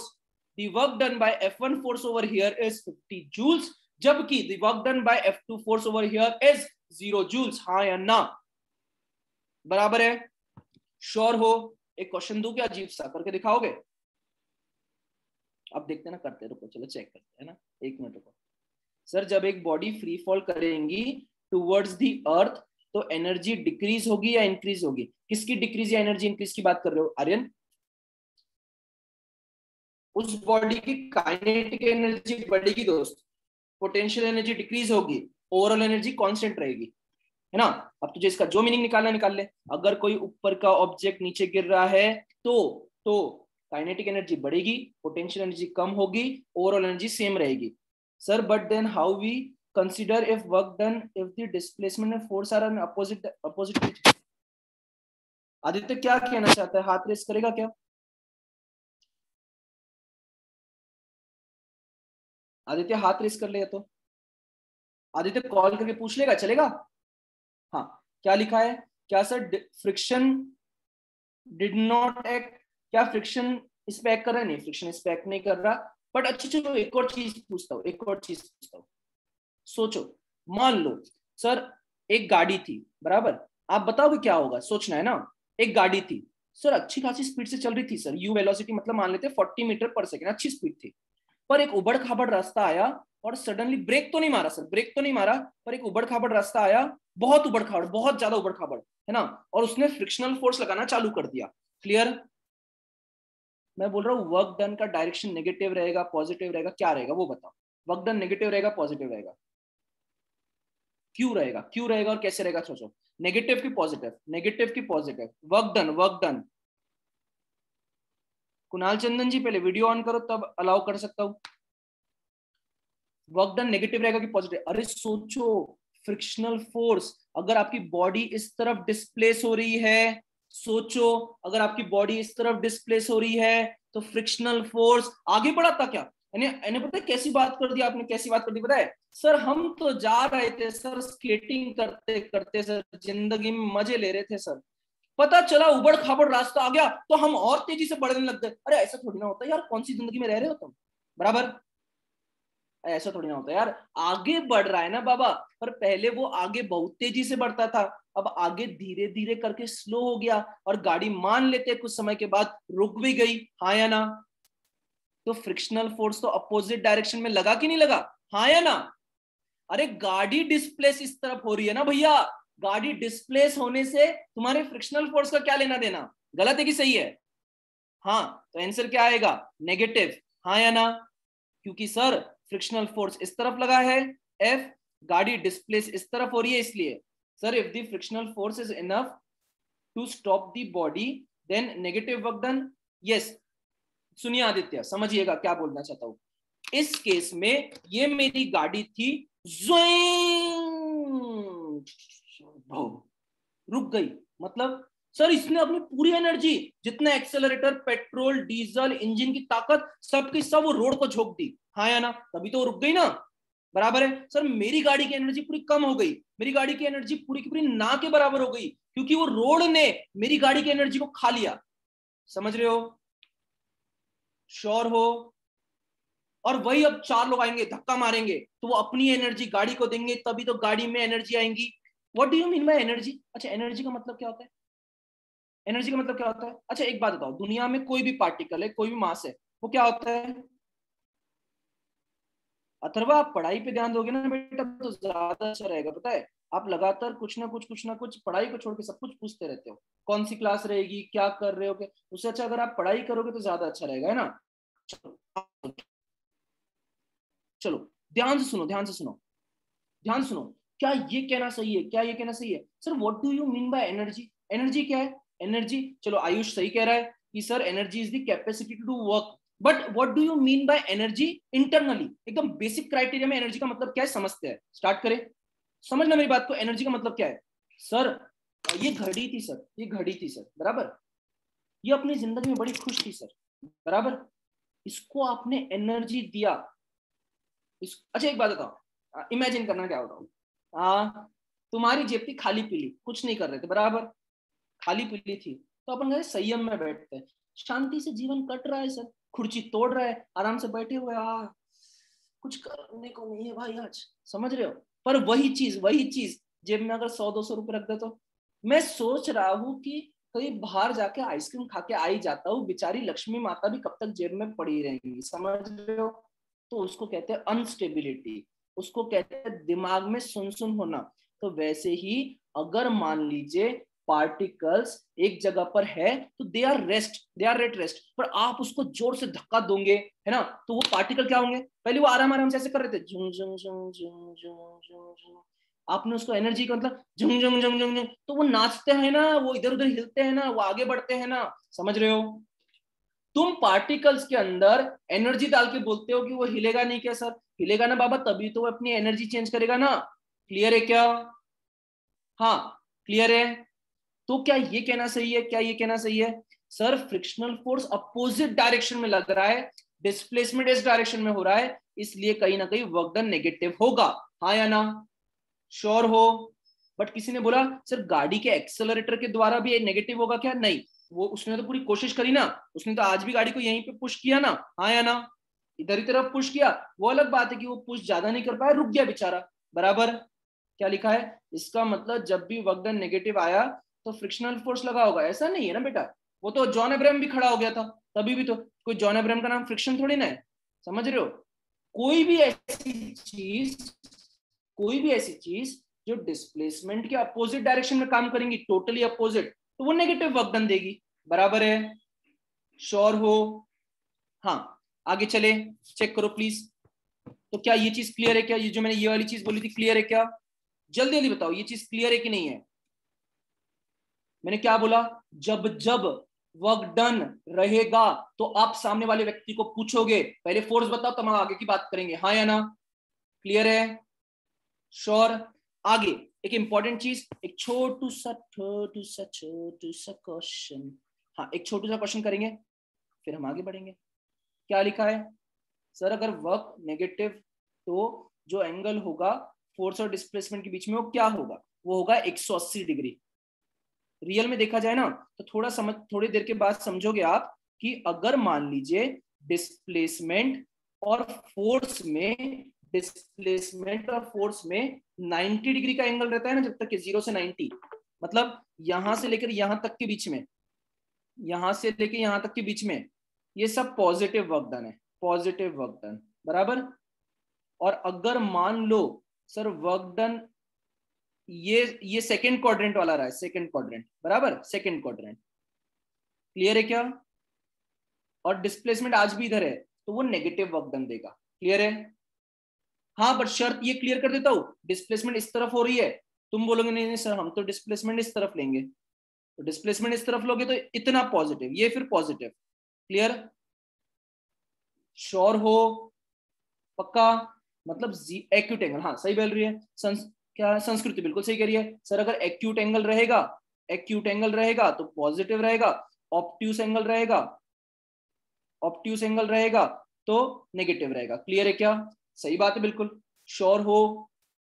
पक्का क्लियर है? 110% क्लियर है? कोई दिक्कत है कि पक्का बताओ। हाँ, 5 मिनट और एक्सटेंड करेंगे, फिर चीजों को क्लियर करके एंड करेंगे। एक छोटी, क्या कह रहा है आदित्य? आदित्य कह रहा है एक बार रिपीट कर दो, सुनो। अगर मान लो swing, displacement right, displacement right, यहां से लेके यहां तक, इतने बीच में कोई भी एंगल पे फोर्स लग जाए, कोई भी, सर गाड़ी को ऐसे खींच लो, गाड़ी को ऐसे खींच लो, ऐसे खींच लो, ऐसे खींच लो, ऐसे खींच लो, ये तो जीरो है, ये वाला तो जीरो है, बराबर। कैसे भी खींच लो, आपका गाड़ी हमेशा पॉजिटिव वर्क डन देगा, हाँ या ना? यस। राइट एंगल रहा तो जीरो ही मानी, राइट एंगल पे तो जीरो, बराबर, क्योंकि तुम बोलती हो डिस्प्लेसमेंट इधर और राइट एंगल में फोर्स, हाँ या ना? फिर जीरो रहेगा पक्का। लो स्क्रीनशॉट ले लो देव। ओके, आगे चले। हाँ, एक छोटी चीज लिखोगे, फिर आज हम वर्क डन वाला जो काम है वो खत्म करेंगे। नेक्स्ट क्लास में हम एनर्जी और पावर को रिलेट करना चालू करेंगे, क्लियर? हाँ, ओके सर। अगर बॉडी की स्पीड डबल हो गई तो एनर्जी भी डबल हो गई? नहीं, एनर्जी 4 गुना हो गई ना दोस्त, क्योंकि अगर बॉडी की स्पीड पहले इनिशियल वेलोसिटी u थी, अब अगर आप बोल रहे हो कि बॉडी की स्पीड डबल हो गई सर, तो यहाँ पर हाफ mu² है, तो यहाँ पे 4 टाइम्स ऑफ हाफ mu², है मतलब बॉडी की स्पीड, बॉडी की काइनेटिक एनर्जी 4 गुना हो गई, बराबर, 2 गुना नहीं, 4 गुना। ओके चलो, एक छोटी सी चीज लिखना, एनर्जी का मतलब क्या? कुछ बच्चे ने तो एनर्जी का डेफिनेशन दिया था, बहुत अच्छी बात है अगर आपको आता है तो। इट इज द कैपेसिटी, है ना, कैपेसिटी या फिर एबिलिटी, कितनी एबिलिटी है आपकी काम करने की, टू डू वर्क, हाँ या ना? श्योर हो? एक छोटी सी चीज से चीजों को कंक्लूड करूंगा, शांति से सुनना। सर मान लो सर मैंने एक हथौड़ा फेंक के जोर से मार दिया दीवार पे, तो दीवार का थोड़ा सा शेप या पेंट उखड़ जाएगा, बराबर। या फिर सर एक किल है, जोर से उस पर हथौड़ा मारा तो किल अंदर घुस जाएगी। या फिर सर फुग्गा बनेगा, दबा के फुट आवाज आएगी। मतलब क्या ये कहना सही है सर, कार्य करने से, वर्क करने से, या फिर एनर्जी क्या है? एनर्जी क्या है सर? आपकी काबिलियत या आपकी एबिलिटी है, काबिलियत या एबिलिटी बोल लो, कार्य को करने की, बराबर। मतलब एनर्जी जो है सर वो कहीं ना कहीं इंटरनल प्रॉपर्टी है किसी चीज की। एनर्जी हर किसी के अंदर होता है, झूठ लगे तो ऐसे खींच के रखो एक कैटापुल्ट, कैटापुल्ट समझता ना, गुलेल, खींच के रखो। अगर तुमको शक हो तो अपना मुंह सामने लाओ, छोड़ दो, समझ रहे हो? अगर मन में शक हो तो।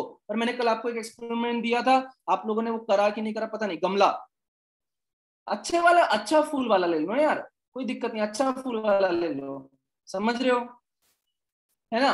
तो अगर किसी के मन में शक होगा कि सर इनमें एनर्जी है या नहीं है, आराम से आप उसको चेक कर सकते हो, क्लियर? श्योर?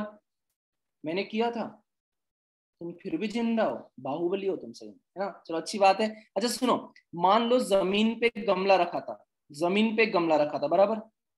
बोलो जमीन पे रखे हुए गमले की में कौन सी एनर्जी? बोलो जल्दी जल्दी बताओ। जमीन पे रखे हुए गमले की कौन सी एनर्जी, इसमें कितनी एनर्जी है, इसमें कितनी है, जमीन पे रखा हुआ गमला है बस पड़ा हुआ है ऐसे शांति से पड़ा हुआ है, इसमें काइनेटिक एनर्जी कितनी है, काइनेटिक कितनी है, काइनेटिक बताओ, काइनेटिक कितनी है, जीरो, जीरो सही बात है। क्यों काइनेटिक जीरो क्यों है सर, उसमें बेचारा चल ही नहीं रहा, वो तो मरियल सा बैठा हुआ है बराबर। पोटेंशियल एनर्जी कितनी है, जीरो, हाँ या ना। अरे रेस्ट पे है बाबा, वो शांति से अपनी जगह पे है। सर किसी आदमी ने इसको उठाया और उठा के ग्रेविटी के अगेंस्ट काम किया sir, work done against gravity, हाँ या ना, work done against gravity sir, हाँ या ना। अरे गलत बात है कि सही बात है। और सर इसके अंदर है ना एनर्जी स्टोर्ड हो गई है sir.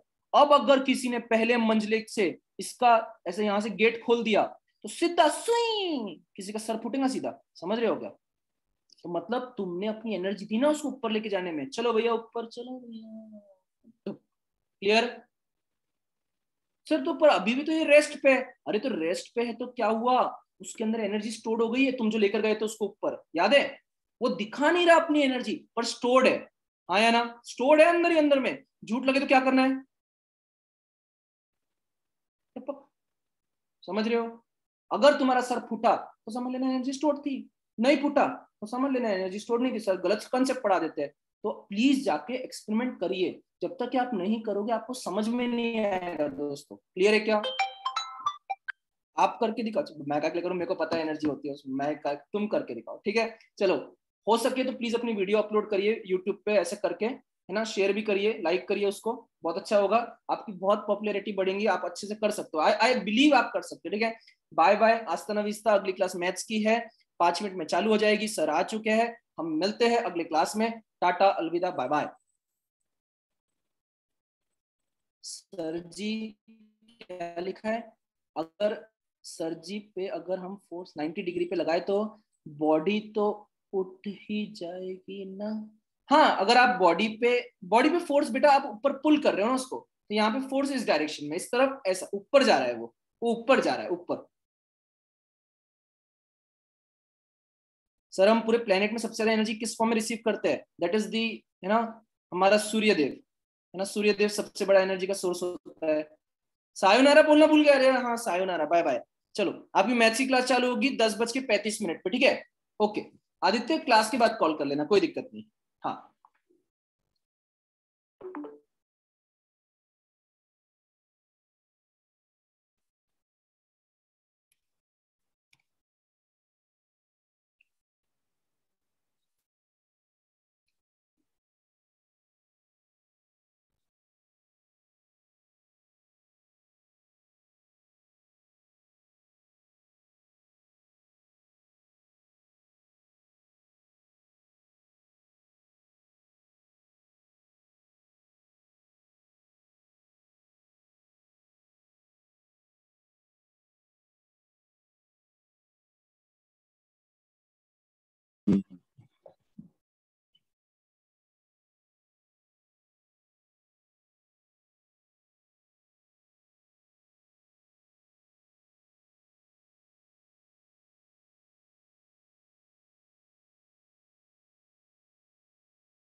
Good morning, good morning.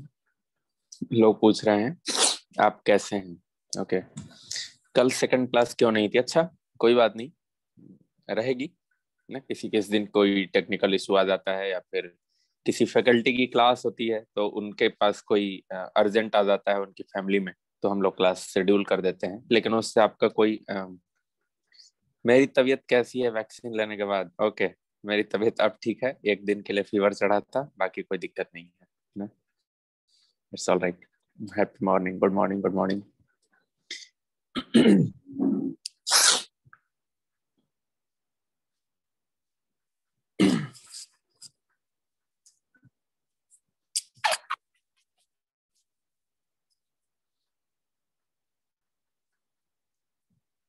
Start किया जाए।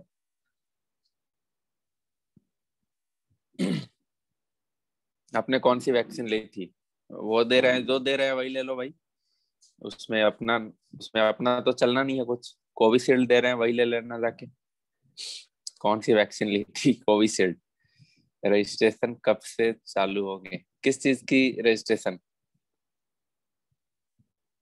वैक्सीन लेने के बाद आपको कैसा महसूस हो रहा है? ऐसा महसूस हो रहा है कि मास्क पहनने से छुट्टी मिलेगी जल्दी ही? अच्छा महसूस हो रहा है भाई? ठीक है। क्या इस साल भी ऑनलाइन क्लास होगी? देखो, online class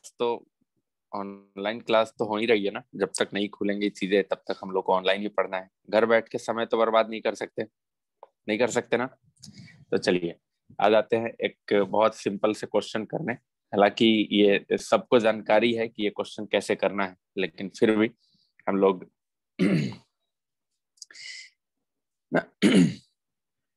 solve this quadratic solve this quadratic by completing square method। अच्छा, completing square method कौन सा होता है भाई? completing square method बोलते किसको है? वही जिसमें minus b plus minus root D upon two a लिखते हैं, वही। तो इसमें मेरे को सॉल्व करना है। ये लिखा है x square minus of sorry 9x² and minus of 15x and plus of 6 is equal to 0। तो ये नहीं कि आप इसमें परफेक्ट स्क्वायर बनाएं, आप सीधे वो मेथड लगाएं, क्योंकि वो मेथड जो है रूट यहीं से ला कर देता है। 2 मिनट का टाइम रहेगा, सबका आंसर आना चाहिए इसका, है ना। लिखो, जल्दी लिखो।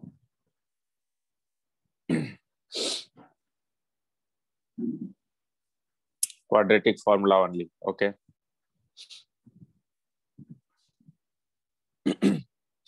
देखो, इसमें नाम अपना लिखा करो भाई। कोई सैमसंग गैलेक्सी लिखता है, कोई रेडमी लिखता है, ये कोई नाम हुआ? अच्छा, कोई कुछ भी नहीं लिखता है, मतलब अजीब अजीब से नाम लिखते हैं आप लोग।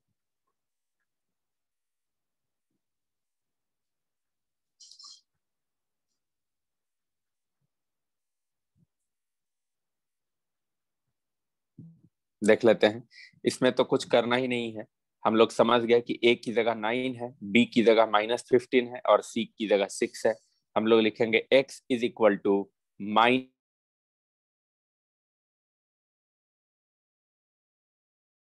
बी, एकदम रूट डी मतलब बी स्क्वायर। ये बनेगा b² एंड -4। ए की जगह 9 और सी की जगह कितना भाई? 6 अपॉन 2a। 2 की जगह 2 और a की जगह 9। इसको और सिंप्लीफाई करो, x कितना आ जाता है? ये बनेगा +15 plus minus under root of, अगला बनता है ये 225 एंड माइनस 216 कर लेना। 216 डिवाइड बाई यहाँ कितना बनता है? 18। इसको फर्दर सिंप्लीफाई करें तो ये बन जाएगा ये अंदर √9 बनेगा, और √9 का अगर हम रूट करेंगे तो 3। This is not completing square method. अच्छा भाई, ये जो रिजल्ट है यही मैं पिछली क्लास से बताने की कोशिश कर रहा हूँ। ये जो रिजल्ट आता है ना, -b plus minus root D upon 2a, हमें मालूम है कुछ किताबों में अनाप शनाप चीजें दे रखी हैं, इसीलिए आपको ये लग रहा है कि ये कंप्लीटिंग स्क्वायर मेथड नहीं है। जहां से ये रिजल्ट आता है ना, वही कंप्लीटिंग स्क्वायर मेथड है। तो अगर शुरुआत वहीं से करके वो रिजल्ट लाए हैं तो वो रिजल्ट सीधे सीधे हम इस्तेमाल करेंगे। तो यहाँ पे अपने को क्या लिखना है? ये बन जाएगा 15 प्लस माइनस 3 अपॉन यहाँ 18। तो जब ये 15 प्लस 3 बनेगा तो ये बनेगा 18 अपॉन 18, और एक रूट कितना बनेगा? 15। ये बनेगा 12 अपॉन 18। इसको और कैंसिल वैंसिल कर लो और यहाँ से देख लो क्या आ जाता है। एक बनेगा 1 और एक बनेगा 2/3। ये जानबूझ के हमने दिया है क्योंकि मेरे को मालूम है कुछ लोगों को ये लग रहा होगा कि ये कंप्लीटिंग स्क्वायर मेथड नहीं है। ये है, ये कंप्लीटिंग स्क्वायर मेथड ही है। आपको ये थोड़ी ना करना है कि यहाँ 3x का स्क्वायर लिखो फिर यहाँ 2 भी नहीं। उस तरीके से जो रिजल्ट डिराइव हुआ वो रिजल्ट यही था, तो ये भी वही चीज है। समझ आती है बात? समझ आती है बात सबको ये?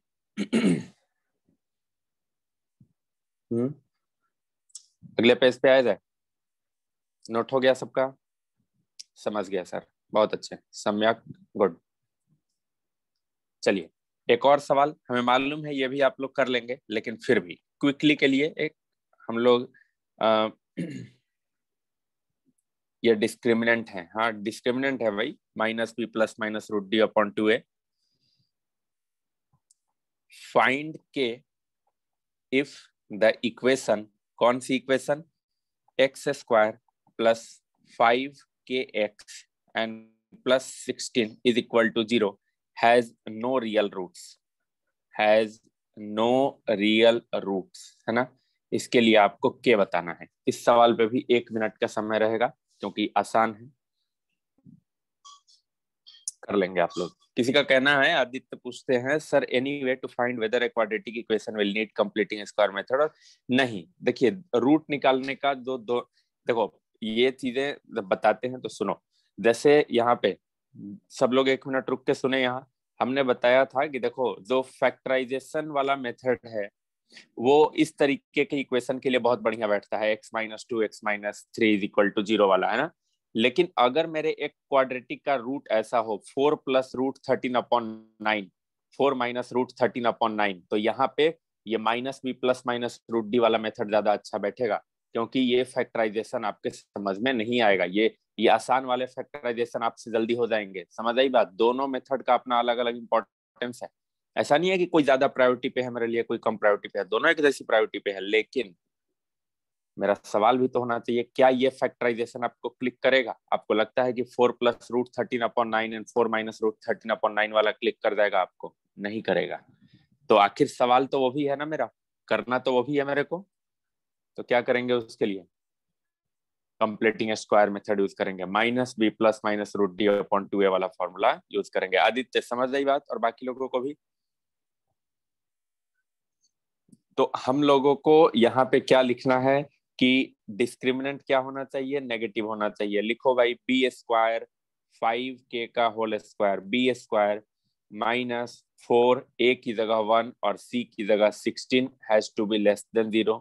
यहाँ से कितना बन जाता है? ये बन जाता है 25k स्क्वायर। चलो सॉरी, इसको ऐसे लिख सकते हैं हम लोग यहाँ से ये बनेगा 25, इसको यूं लिखिए सब लोग ध्यान से, के लेस देन 8/5 आ रहा है क्या?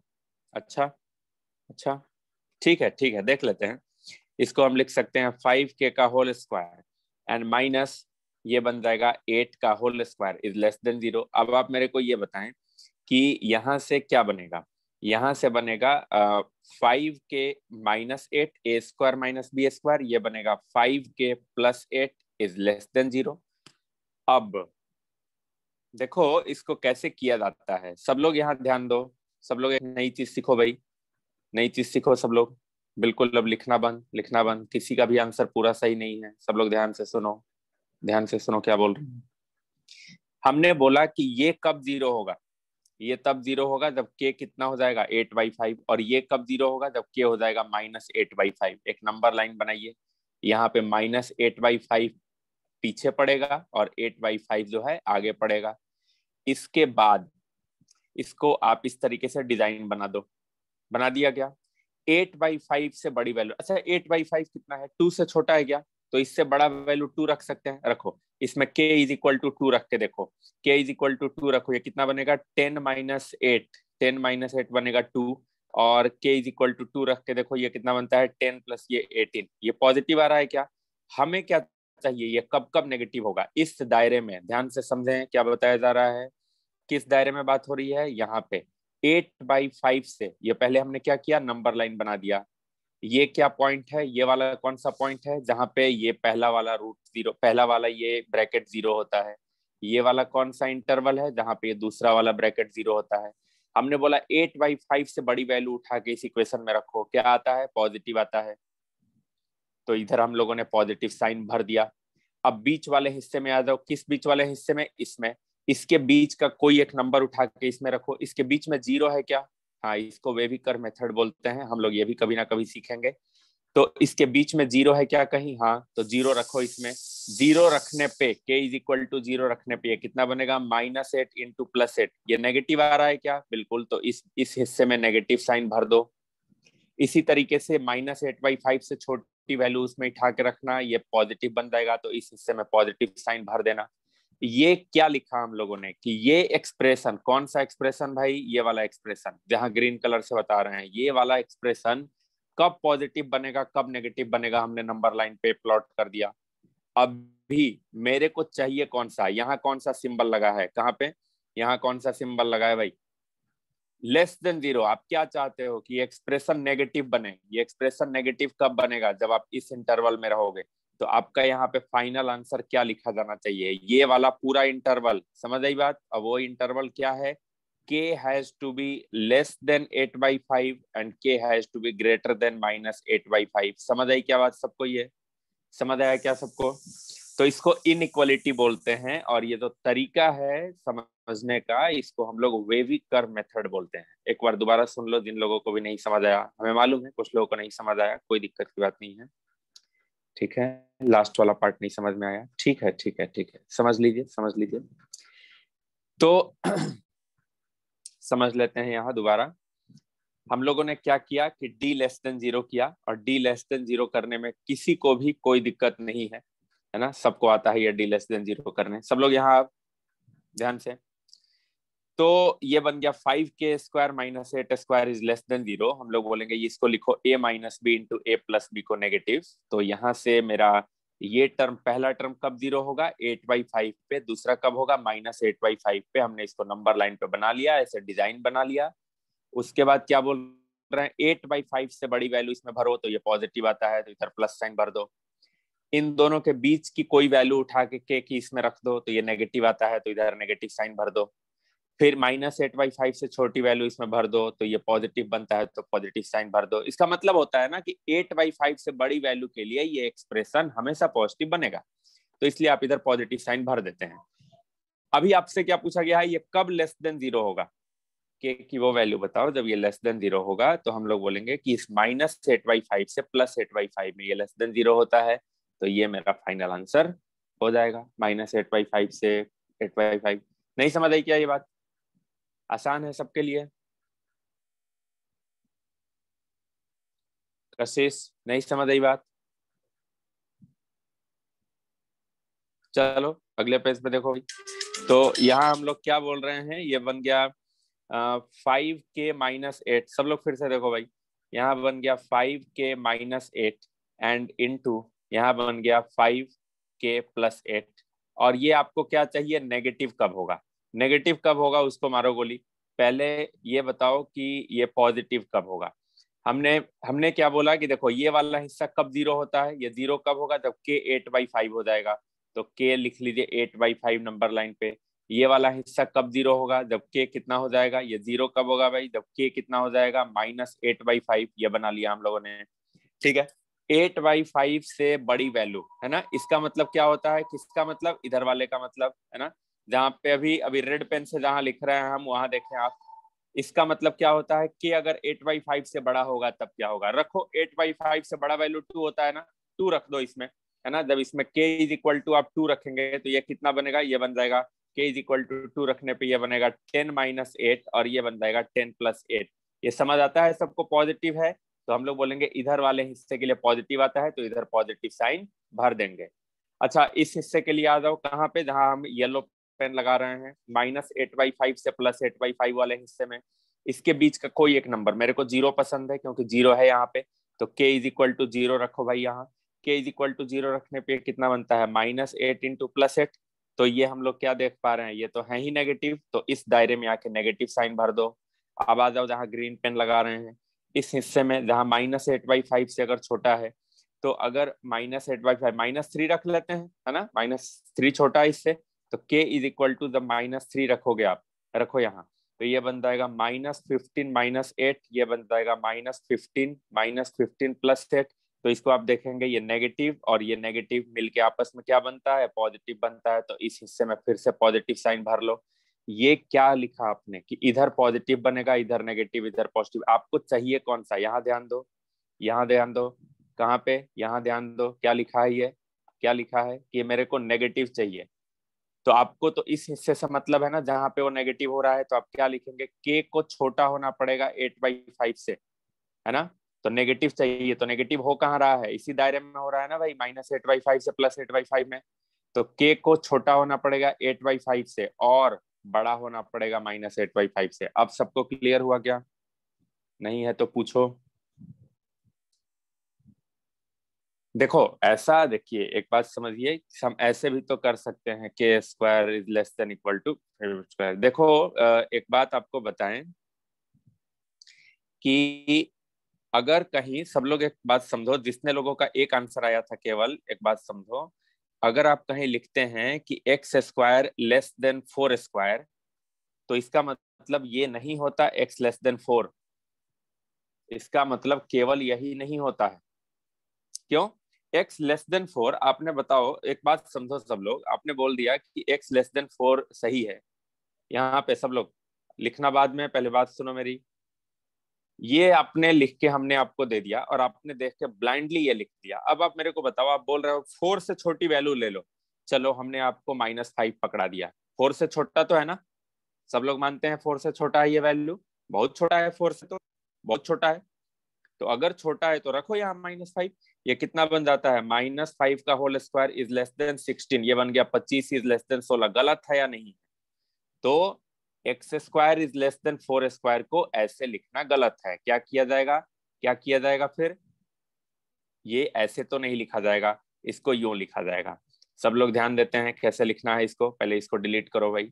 x² इज लेस देन 4² अगर रहेगा तो हम लोग यूं करेंगे। सब लोग ध्यान से एक और आखिरी बार समझो, यहाँ हम लोग बोल रहे हैं अगर ये लिख के आएगा x² -4², इसको एक तरफ लाएंगे पहले, फिर लिखेंगे a² - b², लिखेंगे a+b into a-b is less than 0, एक नंबर लाइन बनाएंगे। ये कब 0 होगा, -4 पे, ये कब 0 होगा 4 पे, दोनों पॉइंट बना लेंगे, ऐसे डिजाइन बना देंगे। 4 से बड़ी वैल्यू इसमें रखोगे तो पॉजिटिव आएगा, -4 से 4 के लिए नेगेटिव आएगा, इधर के लिए पॉजिटिव। आपको कौन सा चाहिए जब ये नेगेटिव होता है, ये वाला हिस्सा, तो क्या लिखोगे, x बिलोंगिंग टू, सॉरी क्या लिखेंगे, x is less then 4 and greater than -4, है ना, ये मेरा आंसर होगा। समझ आई बात सबको, है ना, केवल x लेस देन 4 लिखना गलत है। अब सबको समझ आया कि जो लोग k लेस देन 8/5 लिख रहे थे वो गलत था, है ना। Very clear to all of you, आगे बढ़ सकते हैं हम लोग। बिल्कुल, कैसी, सब आपको क्लियर हो गया क्या, ये सवाल होना चाहिए भाई, सबको क्लियर होना चाहिए, सबको क्लियर होना चाहिए, बताया जाए आगे। ठीक है, कोई जल्दबाजी नहीं है, फिर से एक बार बताते हैं कि हमें कोर्स कंप्लीट करने की कोई जल्दबाजी नहीं है, जब तक आप सीखेंगे नहीं तब तक हम आगे नहीं बढ़ेंगे। ठीक है, पूछ लिया करो सब लोग, ये नहीं कि सर आप तो हमसे ज्यादा बात नहीं करते तो फिर क्यों पूछे हम, ऐसे नहीं होना चाहिए। हाँ, एक बात यह भी है कि ये जो तरीके आपने बताए इनको हम लोग वेवी कर्व मेथड बोलते हैं, और इसको भी हम लोग सीखेंगे किसी और चैप्टर में। ये बल्कि अपने आप में एक छोटा सा चैप्टर है, एक छोटा सा टॉपिक है। कोई बोलेगा तो इसको क्यों नहीं पहले पढ़ा है। अब देखिए ऐसा नहीं है, जहां इसका भी जरूरत लगा तो बताया, लेकिन इस चैप्टर को भी आपको बताया जाएगा। ठीक है, क्या अभी समझ आया ना जितना बताया गया। अगले पेज पे आ जाए क्या, अगले पेज पे आ जाए। चलिए, नेक्स्ट हमारा क्वेश्चन है कि find root of, find the root of this equation. कौन सा equation, x⁻² 2/3 and plus x⁻³ 1/3 and -2 is equal to 0। अच्छा, रूट का मतलब क्या होता है भाई, x की कौन सी वैल्यू इस इक्वेशन को 0 बना देगी, वो इसका रूट कहलाता है। ठीक है क्या, तो अब इसमें सबको एक दिक्कत ये होता है कि सर इसमें ये क्वाड्रेटिक कहाँ दिख रहा है, आपने तो बताया था कि पावर 2 होना चाहिए, तो क्वाड्रेटिक है ही नहीं। अब समझो, इस चीज को हम यूं लिख सकते हैं क्या, x पावर 1/3 का होल स्क्वायर, बिल्कुल लिख सकते हैं। अगले वाले टर्म को x पावर 1/3 लिख सकते हैं एज इट इज, या -2 इज इक्वल टू 0। मेरे को एक बात समझ आ गया कि इफ अगर हम लोग पुट कर दें x पावर 1/3 को स्मॉल t अपनी तरफ से पुट कर दें, तो ये सवाल यूं दिखने लगेगा, t² plus t -2 is equal to 0। ये तो बेहद आसान बन गया। इसको हम फैक्टराइज करना भी जानते हैं। ये बनेगा +2t -2 इज इक्वल टू 0। यहाँ से t कॉमन लेंगे, ये बनेगा t+2। यहाँ से -1 कॉमन लेंगे, ये बनेगा t+2 इज इक्वल टू 0। इन दोनों टर्म में से t+2 कॉमन लेंगे। सब लोग ध्यान से देखते रहो, ये बन जाएगा t-1 इज इक्वल टू 0। या तो ये 0 या तो ये 0। जब ये 0 होगा तो t इज इक्वल टू 2 आएगा, एक बार t इज इक्वल टू 1 आएगा। ध्यान रहे हमारा सवाल t में था ही नहीं, मेरा क्वेश्चन ये था और इसमें दूर दूर तक कहीं t नहीं था, तो आपको आंसर t में देना भी नहीं है। हाँ, t की जगह आप दूसरा वेरिएबल भी ले सकते हैं, k भी ले सकते हैं, स्मॉल p भी लिख सकते हैं ना, w भी लिख सकते हैं, कोई दिक्कत नहीं है। मेरा सवाल t में नहीं था, मेरा सवाल x में था। तो मेरे को x की सॉरी यहाँ पे t कितना आएगा, -2। सॉरी 1 सेकेंड, यहाँ पे t की वैल्यू कितनी लिखनी है मेरे को, -2 और 1। तो ये जो t की वैल्यू आई है ना, t इज इक्वल टू -2, ये t तो था ही नहीं, क्वेश्चन x में था, x की वैल्यू चाहिए। तो -2 किसकी वैल्यू है, x पावर 1/3 की। इसी तरीके से ये 1 भी किसका वैल्यू है, x पावर 1/3 का।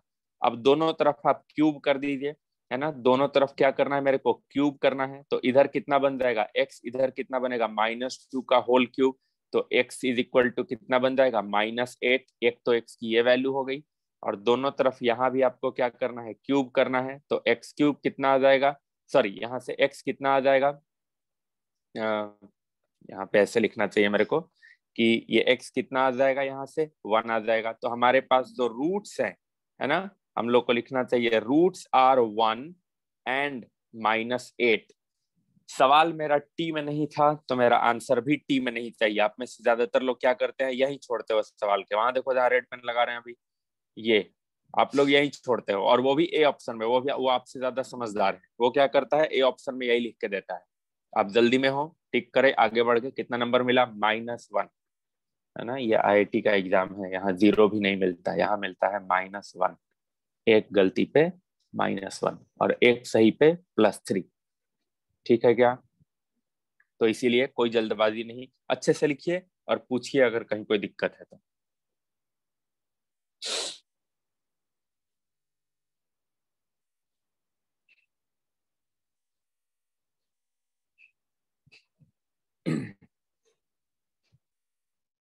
नोट हो जाए तो बता सकते हैं आप, आगे बढ़ेंगे हम लोग। परिचित बताइए क्या पूछना है।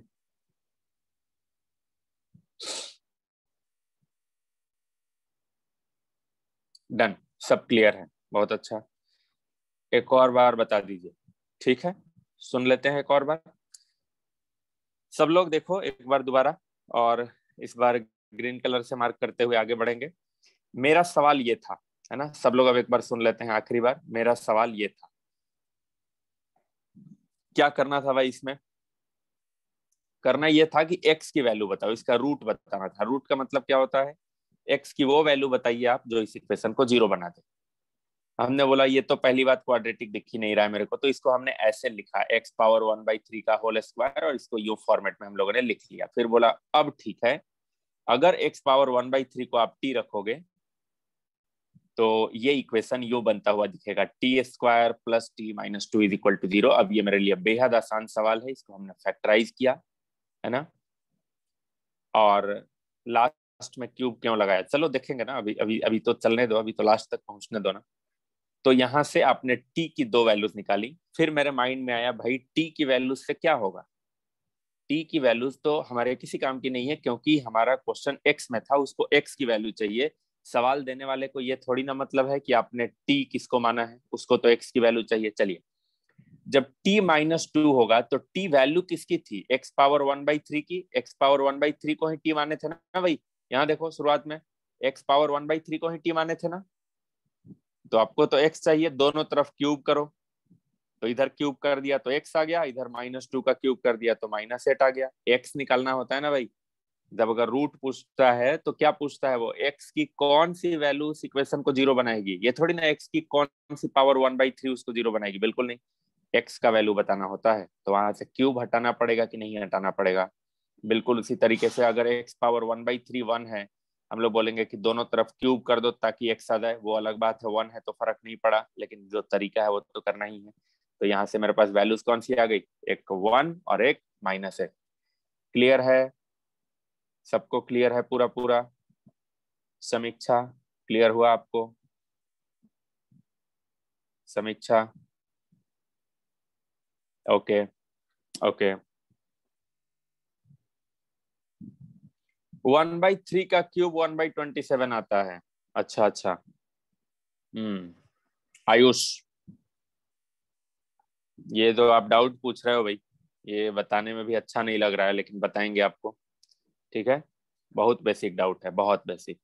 समझो यहाँ x पावर 1/3 -2 था, हमने बोला क्यूब कर दो। क्यूब कर दो का मतलब क्या होता है भाई, इधर क्यूब कर दो, इधर मतलब क्या होता है, क्यूब कर दो। तो जब क्यूब करोगे तो ये इससे कैंसिल होगा ना भाई, कि पावर 1/27 लिख देंगे। पहले ये बताओ, आपने ये पढ़ा है कि नहीं कि x पावर a अगर पावर b होता है तो ये x पावर a b हो जाता है, पढ़ा है कि नहीं है?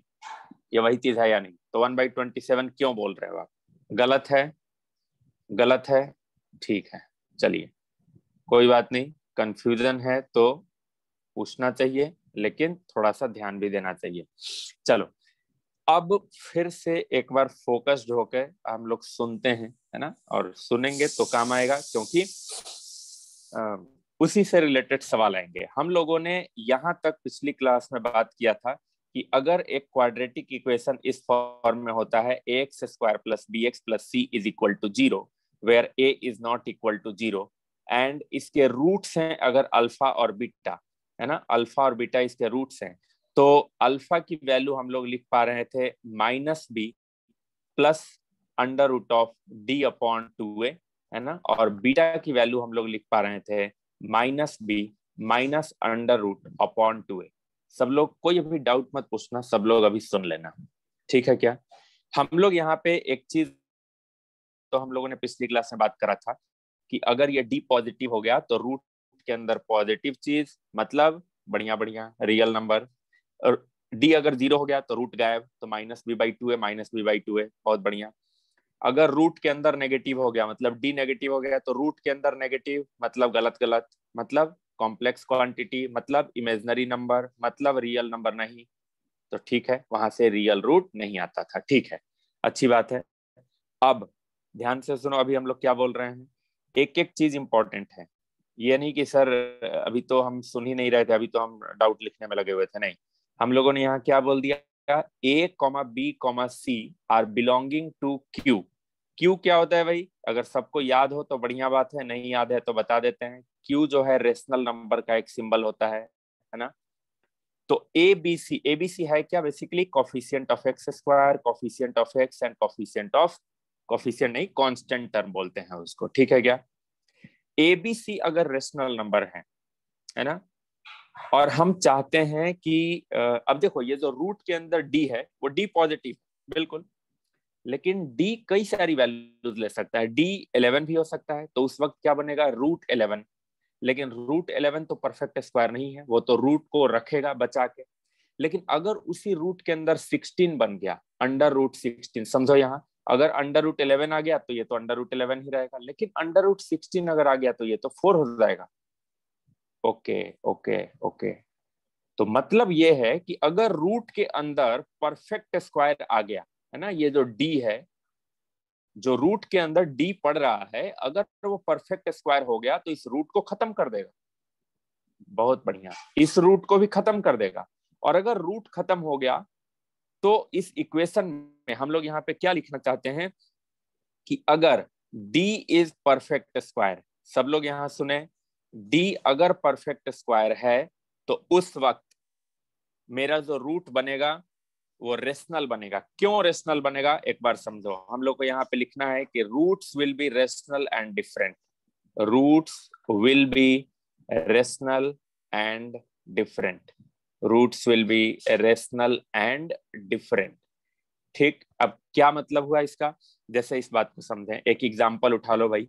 मान लीजिए एक एग्जाम्पल के तौर पे हम ऐसे लिखना चाहते थे, है ना, 1 second, roots will be rational and different.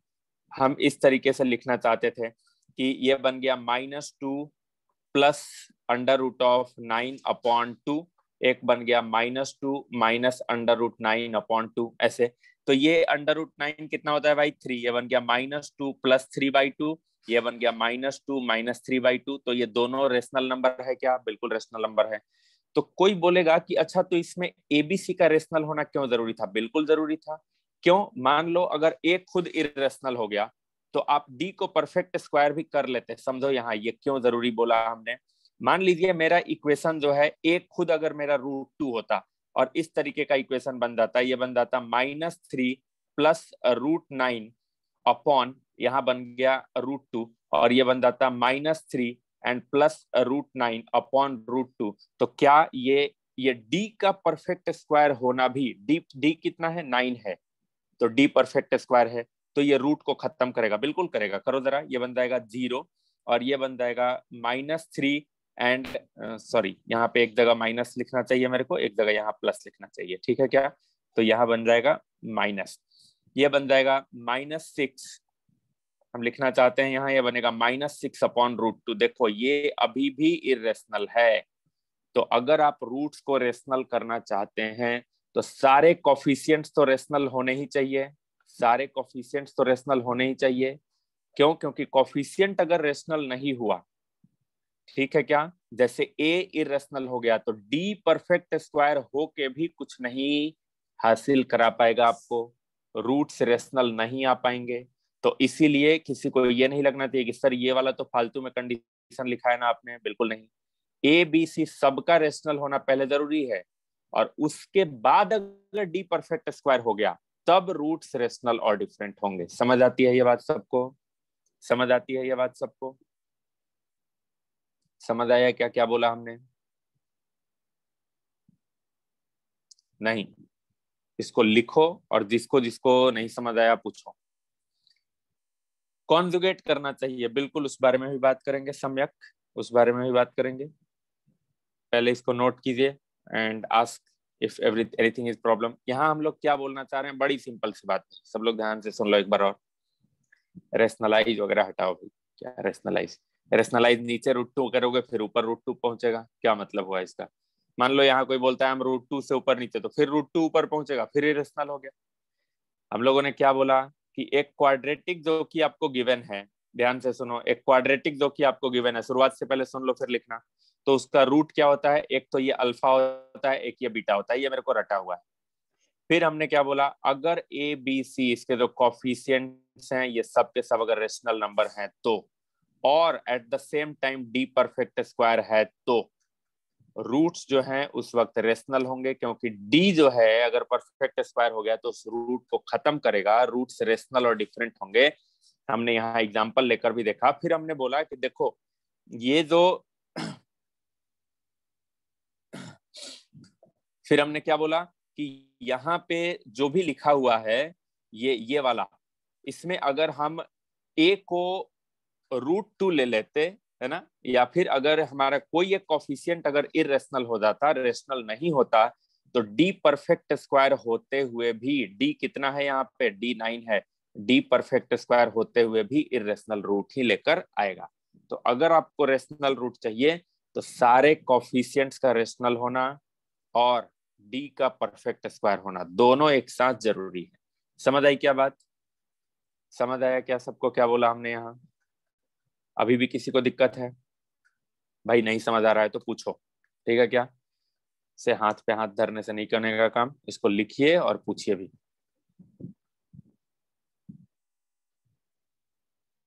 Please repeat, बताइए यस कौन सा पार्ट नहीं समझ आया, बात करें हम लोग।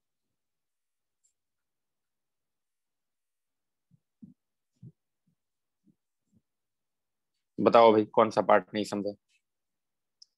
हम लोग बस ये बोल रहे हैं कि √2 वाला बताएं।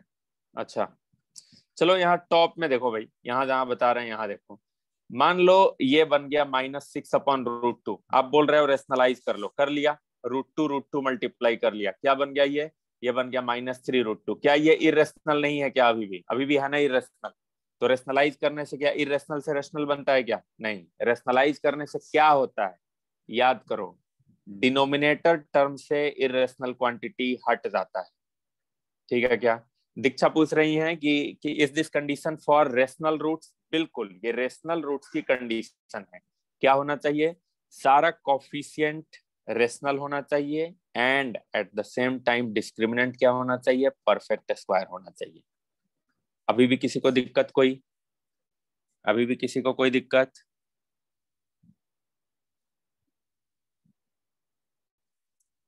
.414 नहीं लिखते भाई, √2 1.414 नहीं होता है। कैलकुलेटर पे लिख के देखना, पूरा कैलकुलेटर भर जाएगा। ठीक है क्या? 1.414 उसकी अप्रोक्सीमेट वैल्यू है। π22/7 नहीं होता है, 3.14 भी नहीं होता है। ठीक है क्या? वो उसकी अप्रोक्सीमेट वैल्यूज है। समझ आई बात? ठीक है। जो लोग बोल रहे हैं कि √2 की जगह 1.414 लिख लेंगे, क्यों लिखेंगे? नहीं लिखेंगे। क्यों? क्योंकि उसकी वो वैल्यू ही नहीं है, वो अप्रोक्सीमेट वैल्यू है उसकी। आगे बताया जाए।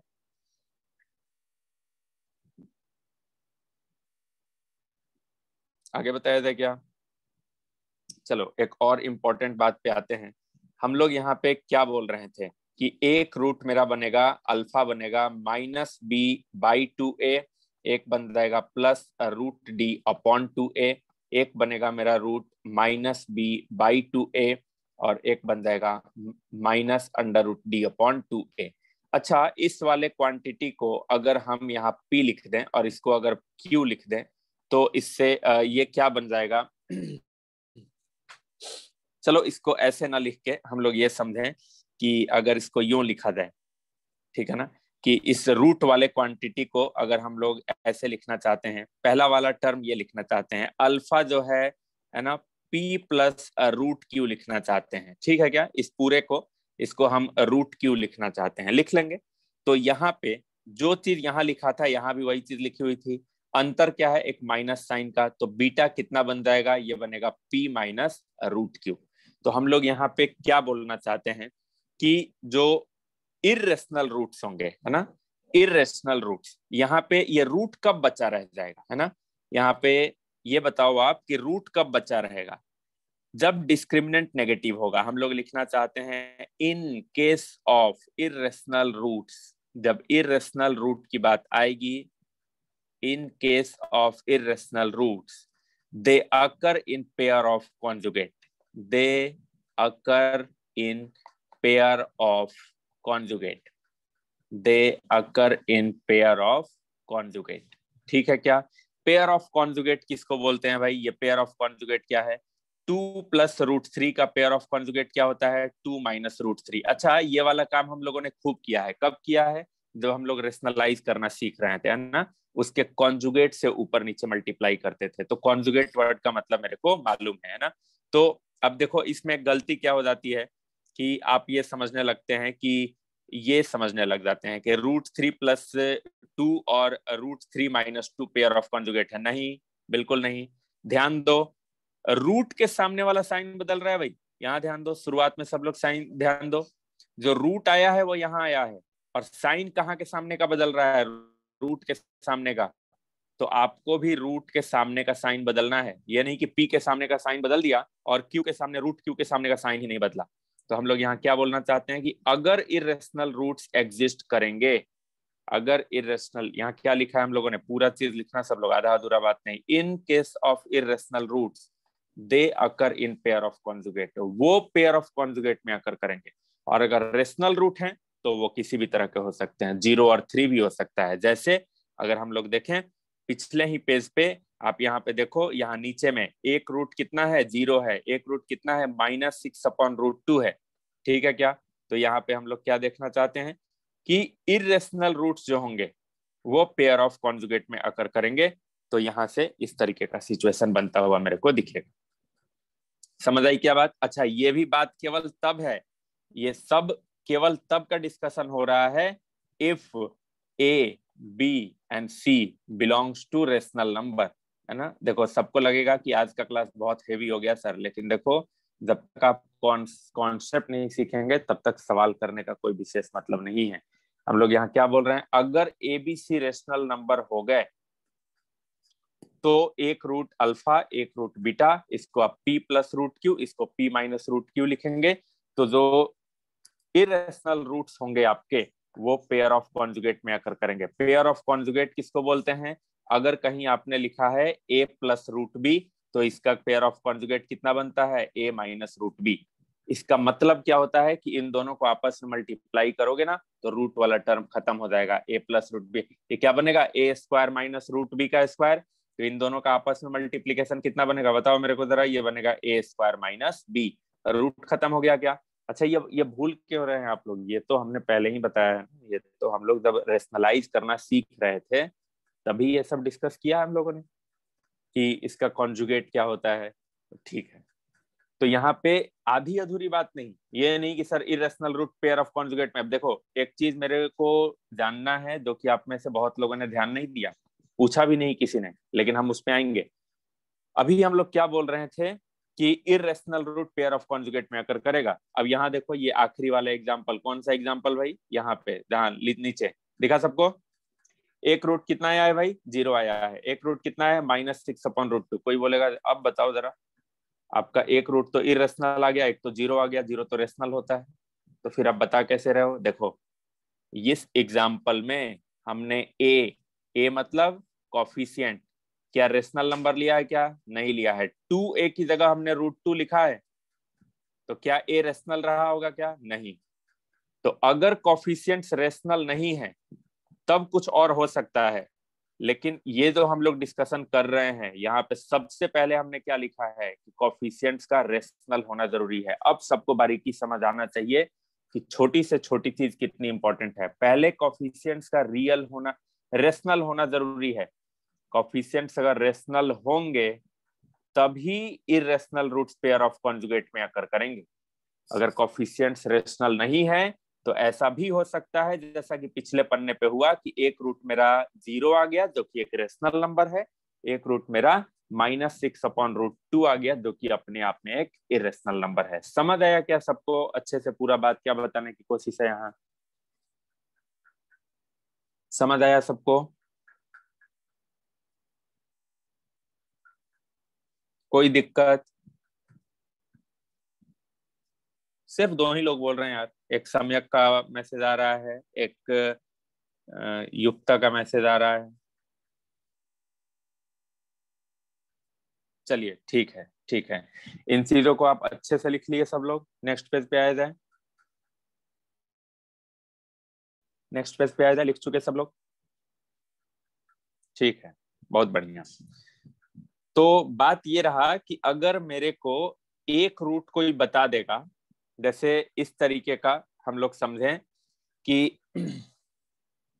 यहाँ पे हमको नोट करके लिखना चाहिए, क्या लिखना चाहिए, if a, b, c belongs to rational number, और ये मेरा जो इक्वेशन है ax² + bx + c = 0 हैज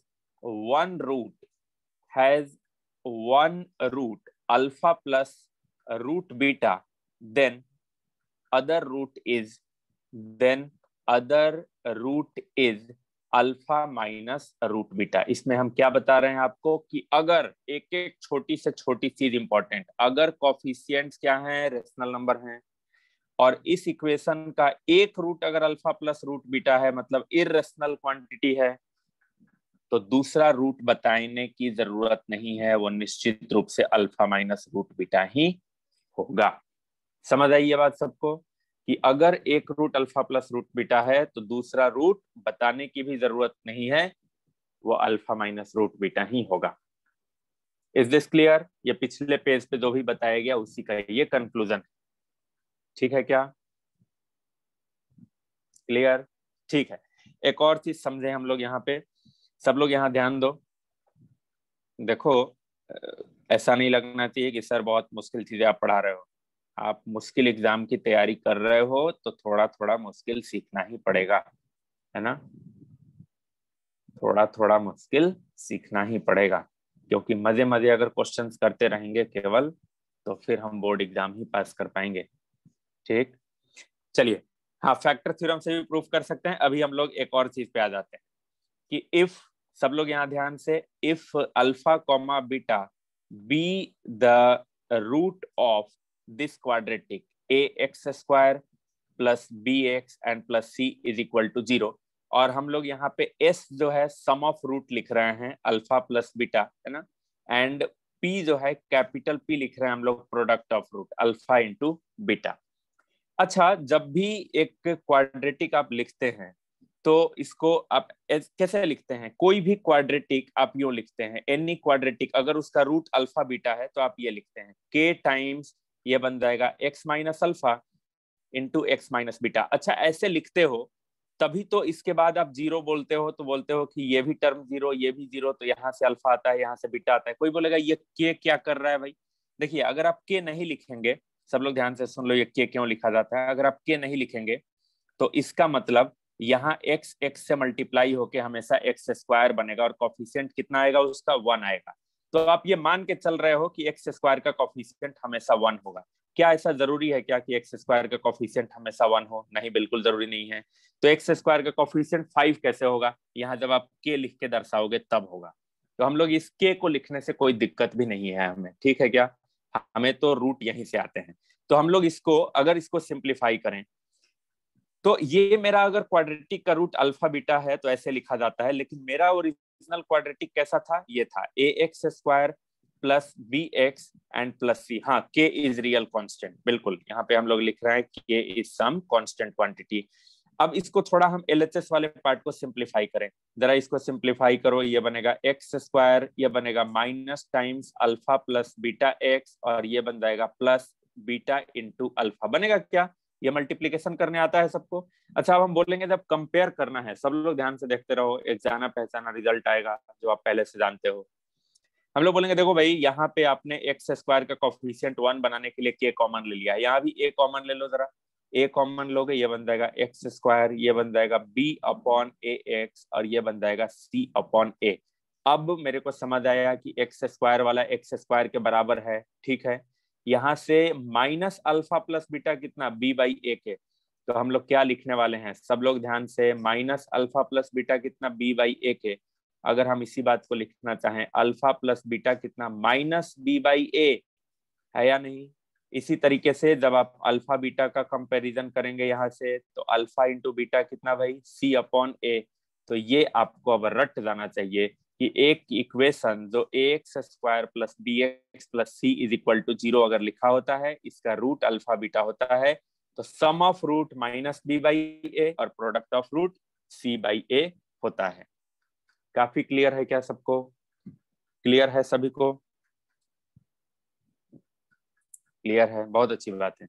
पूछो, जल्दी लिखो और पूछो। हाँ, दिस इज डेरिवेशन। ये उस बात का डेरिवेशन है कि हम अचानक से आपको नहीं लिख के बता रहे हैं sum of root minus b by ये product of root c by ये, नहीं। कैसे आता है, हम एक एक छोटी से छोटी चीज का लॉजिक सीख रहे हैं। हम आपको वो भी चीज डायरेक्टली फॉर्मूला नहीं बता रहे थे, minus b plus minus root D upon, हम वो भी देख रहे थे वो आता कहाँ से। हम अभी यही देख रहे हैं कि जो आपने याद किया है बचपन में, 9th क्लास में, 10th क्लास में, सम ऑफ रूट माइनस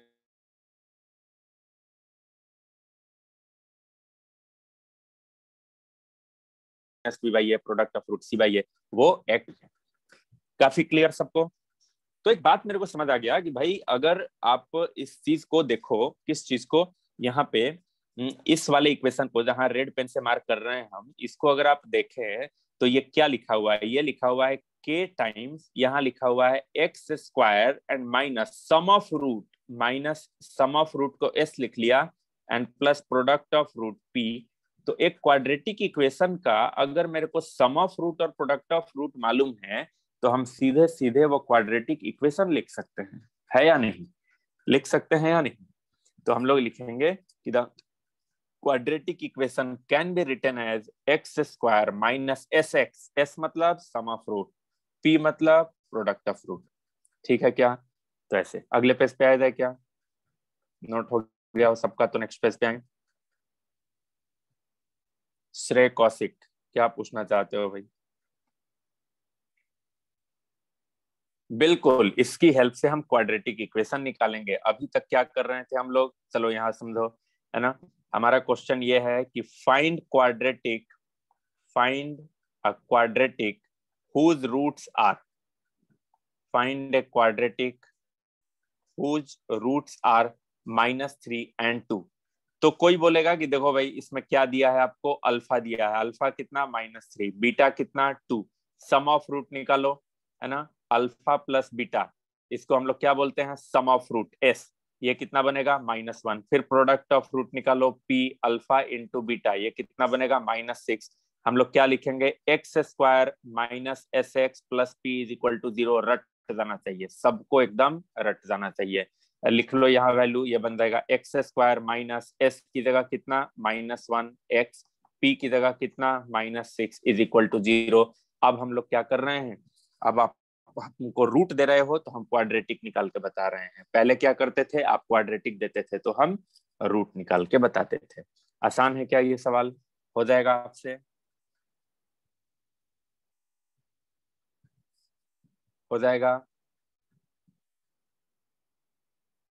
बहुत बढ़िया। जल्दी लिखें,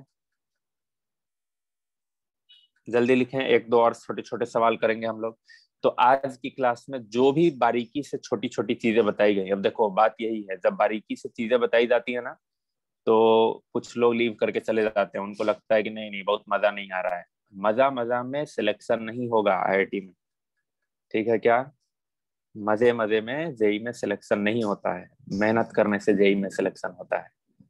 तो ये नहीं लगना चाहिए कि कुछ कथा कहानी तो चल ही नहीं रहा यार, रहने देते हैं, फिर चलते हैं, लीव कर देते हैं, तो इसमें आपका नुकसान होगा। इन चीजों से ऊपर उठिए, आपको वो चीजें सीखनी पड़ेंगी जो मेजोरिटी ऑफ द पॉपुलेशन को नहीं आती है, तब जाके आप उनसे डिफरेंट बनेंगे, तब जाके आप उस भीड़ से ऊपर उठेंगे, तब जाके आपका सिलेक्शन होगा। समझ आती है ये बात सबको, समझ आता है सबको ये क्या बोला गया।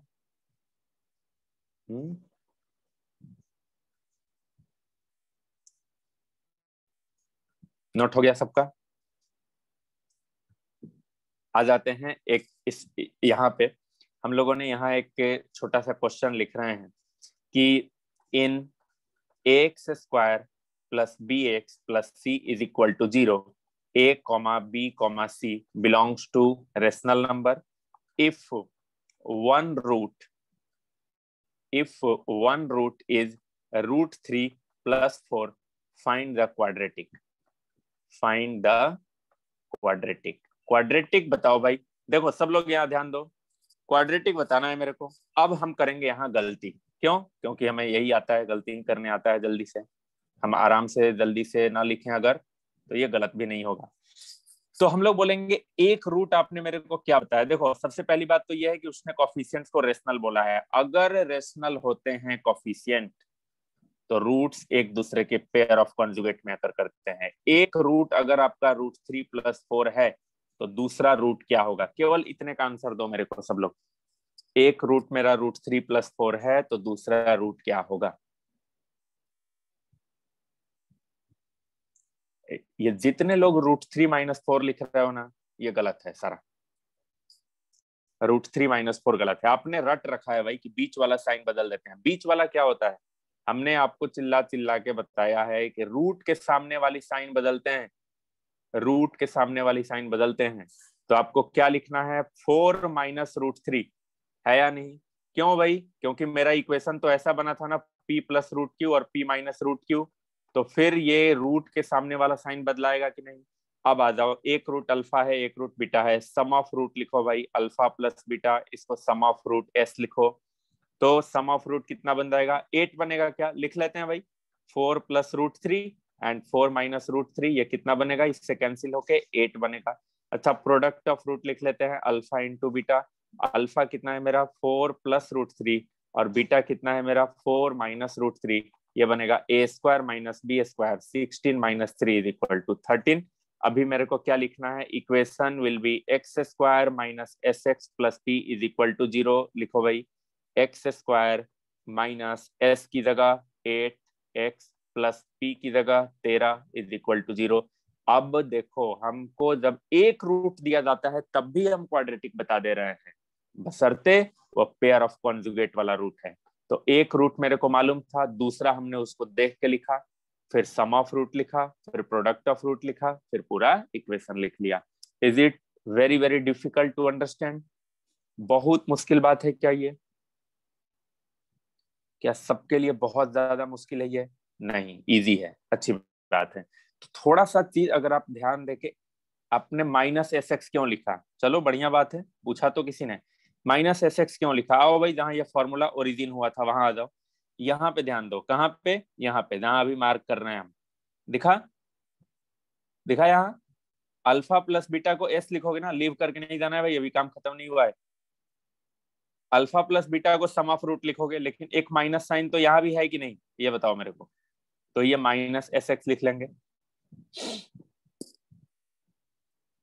प्रथम वही है, वही बात है जो आप लिख रहे हैं, वही है कि वेरिएबल्स अलग अलग लिखे हो। जैसे हम बता रहे हैं वो भी ठीक है, जैसे आप बता रहे हैं वो भी ठीक है। तो नोट हो गया हो सबका ये? तो आगे बढ़ा जाए, थोड़ा होमवर्क दिया जाए, होमवर्क दिया जाए। और उसी समझ आया आपको कि माइनस एस एक्स क्यों लिखा है हमने? 4 - कैसे आया? अच्छा, तो 4 - कैसे आया समझने के लिए आपको यहाँ आना पड़ेगा। यहाँ आ जाओ भाई। हमने बोला था कि रूट के सामने वाला साइन बदलते हैं, याद आया है ना? कि रूट डी के सामने साइन बदल रहा है ना। ये बताओ मेरे को कि -b/2a के सामने साइन बदल रहा है। यहाँ तो पहले भी प्लस था, यहाँ तो पहले भी प्लस था, तो साइन बदला किसके सामने? रूट के सामने वाला। तो आपने तो रट लिया था कि बीच वाला साइन बदलेगा, तो फिर गलत हो गया सवाल।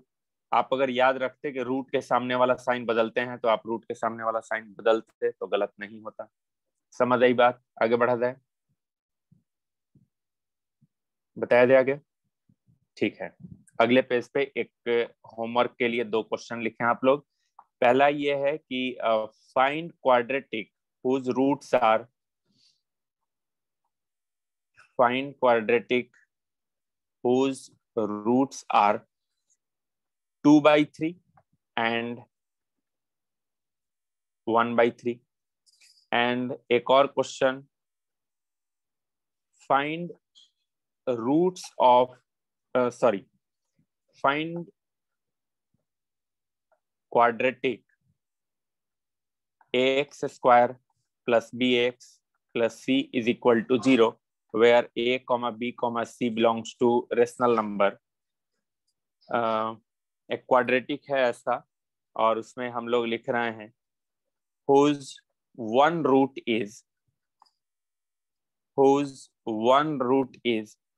√2 + 1, है ना? जिसका एक रूट √2 + 1 है। तो मेरे को वो क्वाड्रेटिक इक्वेशन जानना है। यहीं रुकेंगे, अगली क्लास में इससे आगे बात होगी। तब तक के लिए आप ध्यान से पढ़ते रहें। Do we have to change sign of root term for finding conjugates of quadratic equation only? आधी अधूरी बात है ये श्लोक। इसमें सबसे पहले तो ये है कि एबीसी जो होगा उसका कोफिशिएंट, ये एबीसी जो है उनका रेशनल होना जरूरी है। सबसे इंपॉर्टेंट बात तो वही रहेगा, उनका रेशनल होना जरूरी है। उसके बाद रूट के सामने वाले टर्म का साइन बदलने पे, रूट के सामने वाले टर्म का साइन बदलने के बाद जो आएगा वही आपका क्या होगा?